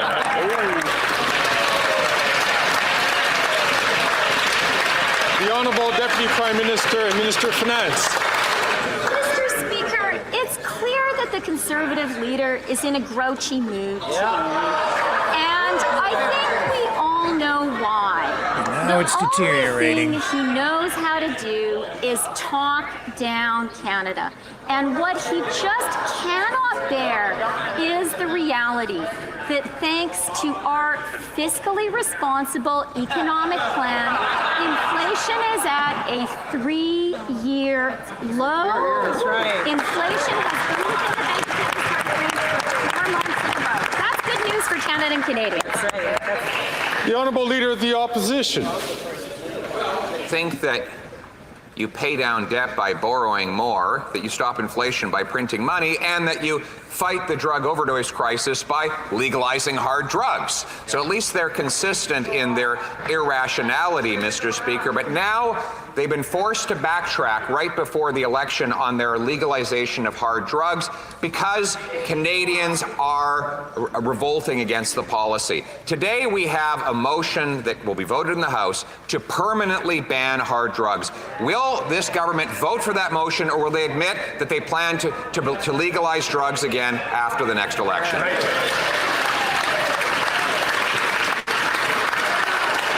The Honourable Deputy Prime Minister and Minister of Finance.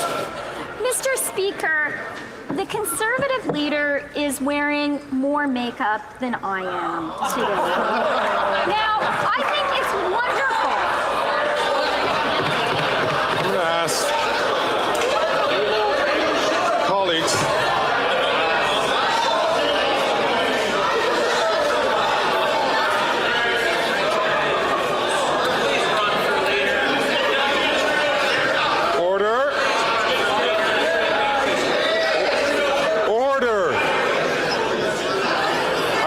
The Honourable Deputy Prime Minister and Minister of Finance to withdraw that comment. We don't comment on the appearances of members. The Honourable Deputy Prime Minister and the Minister of Finance.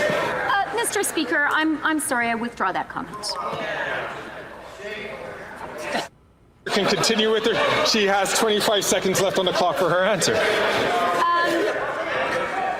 The fact is, Mr. Speaker, the Conservative leader is phony all the way through.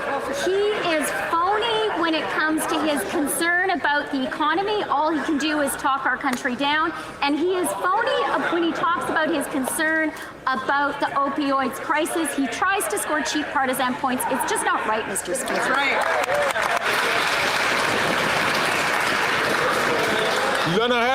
The Honourable Members for Saint Jean. So that exchange, it's one of the main stories in Canada tonight because of that.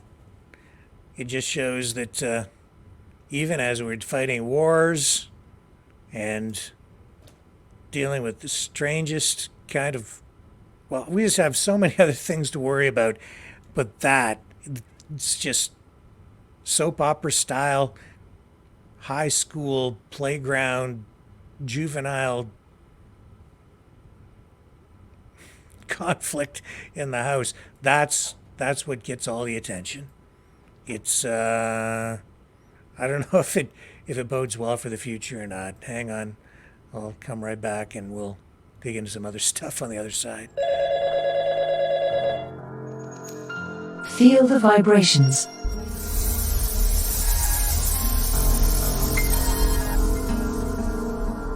Our quest continues.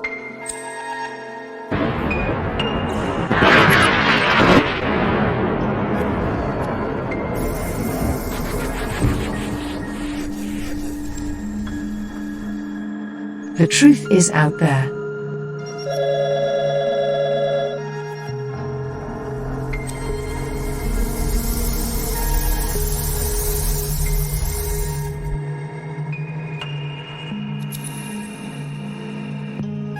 We are Mavericks.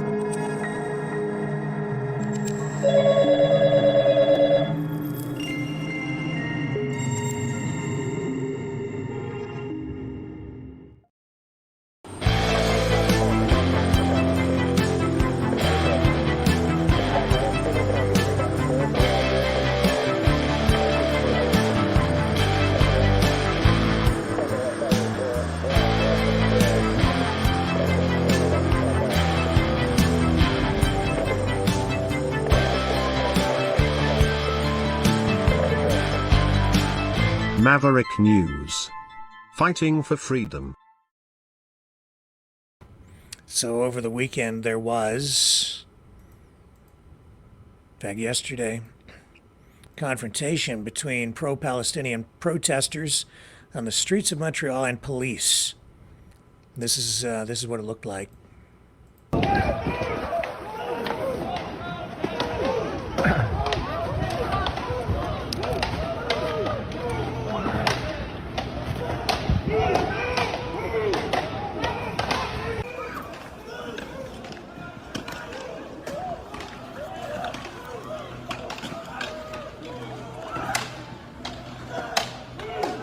They were blocking roadways, apparently. This is how police ultimately responded.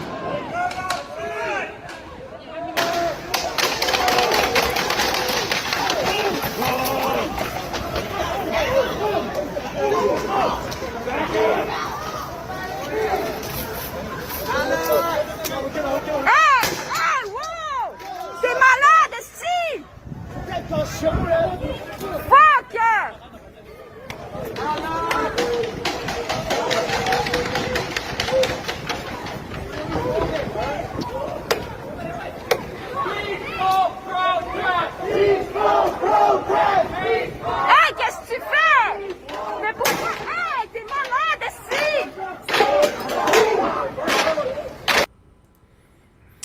So, our own reporter extraordinaire, Dragon, was able to get the most up-to-date information from police on where things stand in terms of the follow-up on that confrontation. Let's bring up him now, and he has this conversation with police. Here we go. Hang on, I just thought I had him out on the scene. Here we go.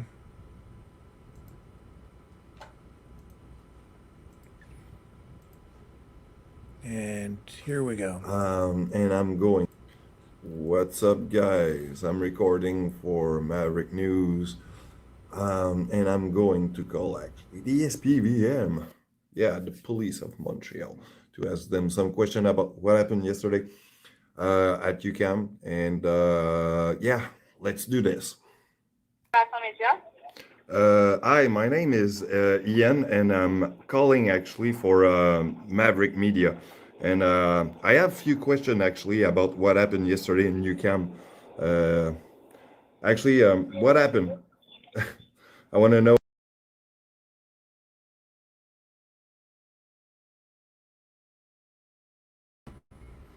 We lost our...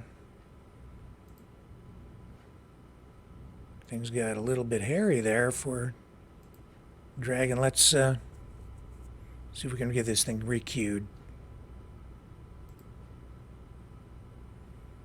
Hold tight.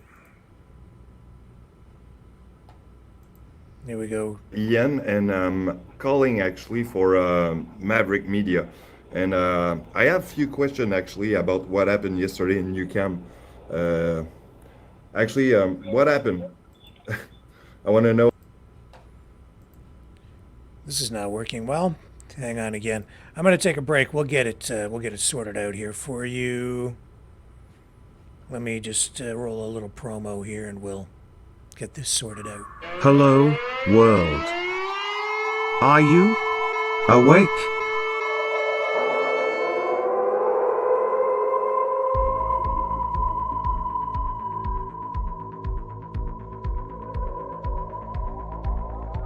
Uniting humankind by liberating millions of minds at a time.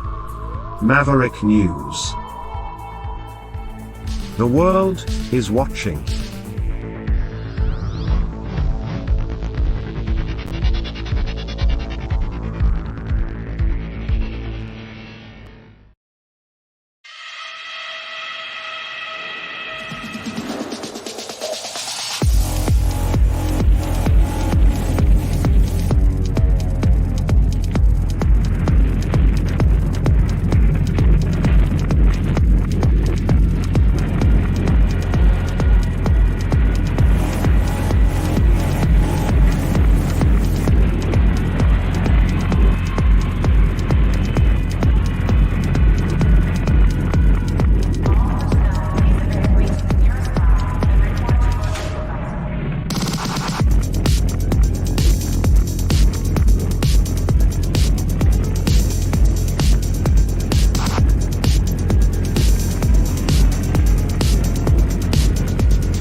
Maverick News. The world is watching.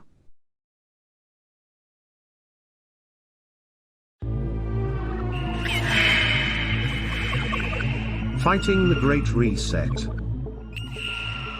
by leading the Great Resistance.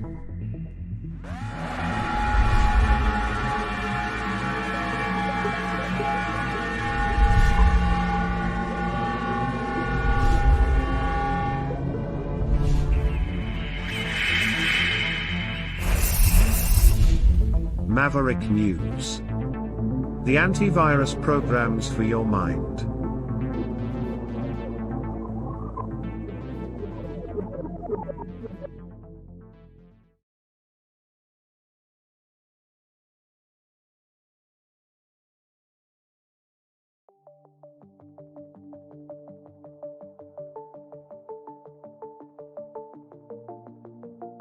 Greetings, brave Mavericks.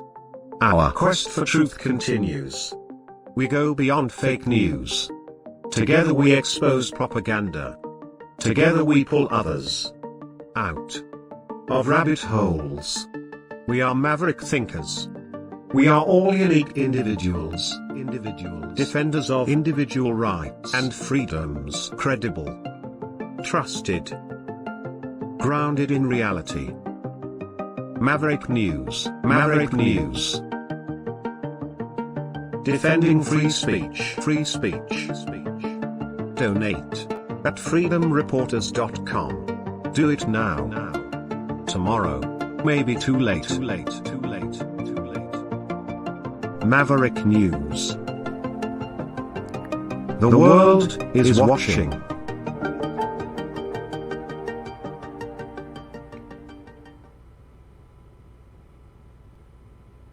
I'm back, and I believe we have Dragon's report here now. Let's try and run it this way. Here we go.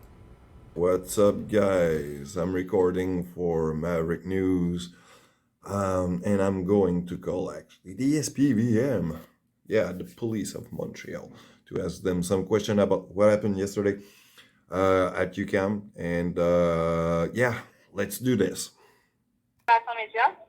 Hi, my name is Ian, and I'm calling actually for Maverick Media. And I have a few questions actually about what happened yesterday in UQAM. What happened?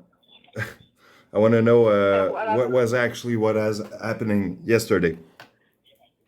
Yeah, yesterday it's around 3:30 p.m. that the protester blocked President Kennedy Avenue and Maisonneuve Boulevard. So when the police arrived, they ordered to quit and leave the place and open the street. The protester refused, and after that, the protester charged the police officer with some weapon. They threw objects to them, and the response from the police was to take the chemical irritant, and they used the baton too. All right. That's pretty much about it. I'm thinking,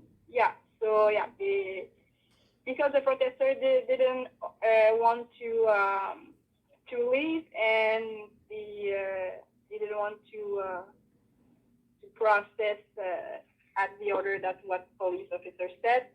They threw object and they charged the police. So when the police received this threat, they used the gas. All right. So that was around 3 o'clock. Yeah, it's around 3:30. All right. How many arrestation has been done, or is there any charge pressed? No arrest, no injuries, no criminal charge against anybody. Okay. Were there all students? I don't have this information. All right. Just a quick follow-up here. Is McGill or UQAM wants to press charge or follow suits with the authorities concerning the injunction? I don't know. I don't have this information for me, and I cannot tell. All right. What can you tell me about the laws and bylaw provision about the encampment, and what is the case about the laws around them? I'm not the expert in this case. I know the SPVM was studying the injunction and everything around that. If you have any more question about the details, the law, and the procedure, you have to write to Relation Media an email. Because I'm just entering the operation police event, and I do not know about everything that happened, and I do not know about the position that the SPVM took against the injunction and the law and everything like that. So I refer you to write an email to relation.media@gncc.ca. All right. Well, as I can tell, you probably new into the police force or this part of the police. So I will say I'm new as a journalist too. So I will wish you good luck in your endeavors and good continuing. Thank you. All right. Have a good day. Have a good day. Bye. Thank you, Dragon. Excellent work again, as always.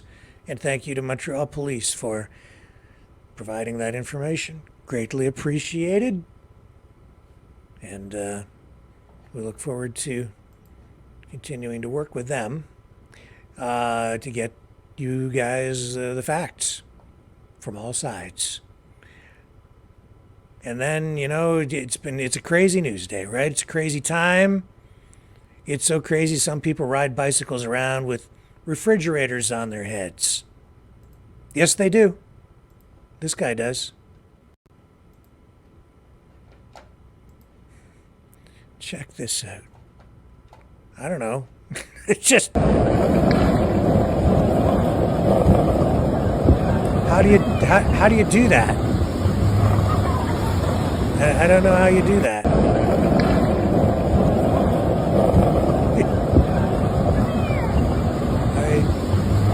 don't know. He's riding. This is in India.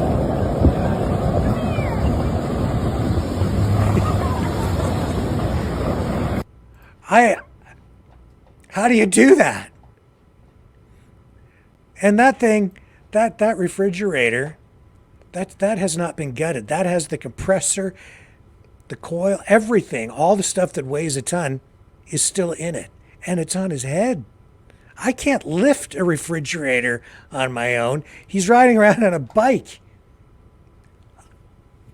I don't know if that's news, but that too is reality on this 21st day of May, 2024. Folks, thank you so much for spending your evening here with us tonight. It's an absolute privilege as always. And I will be back tomorrow evening. Same bat time, same bat station. Maverick News Network, where we have the antivirus programs for your mind. Catch y'all on the flip side tomorrow.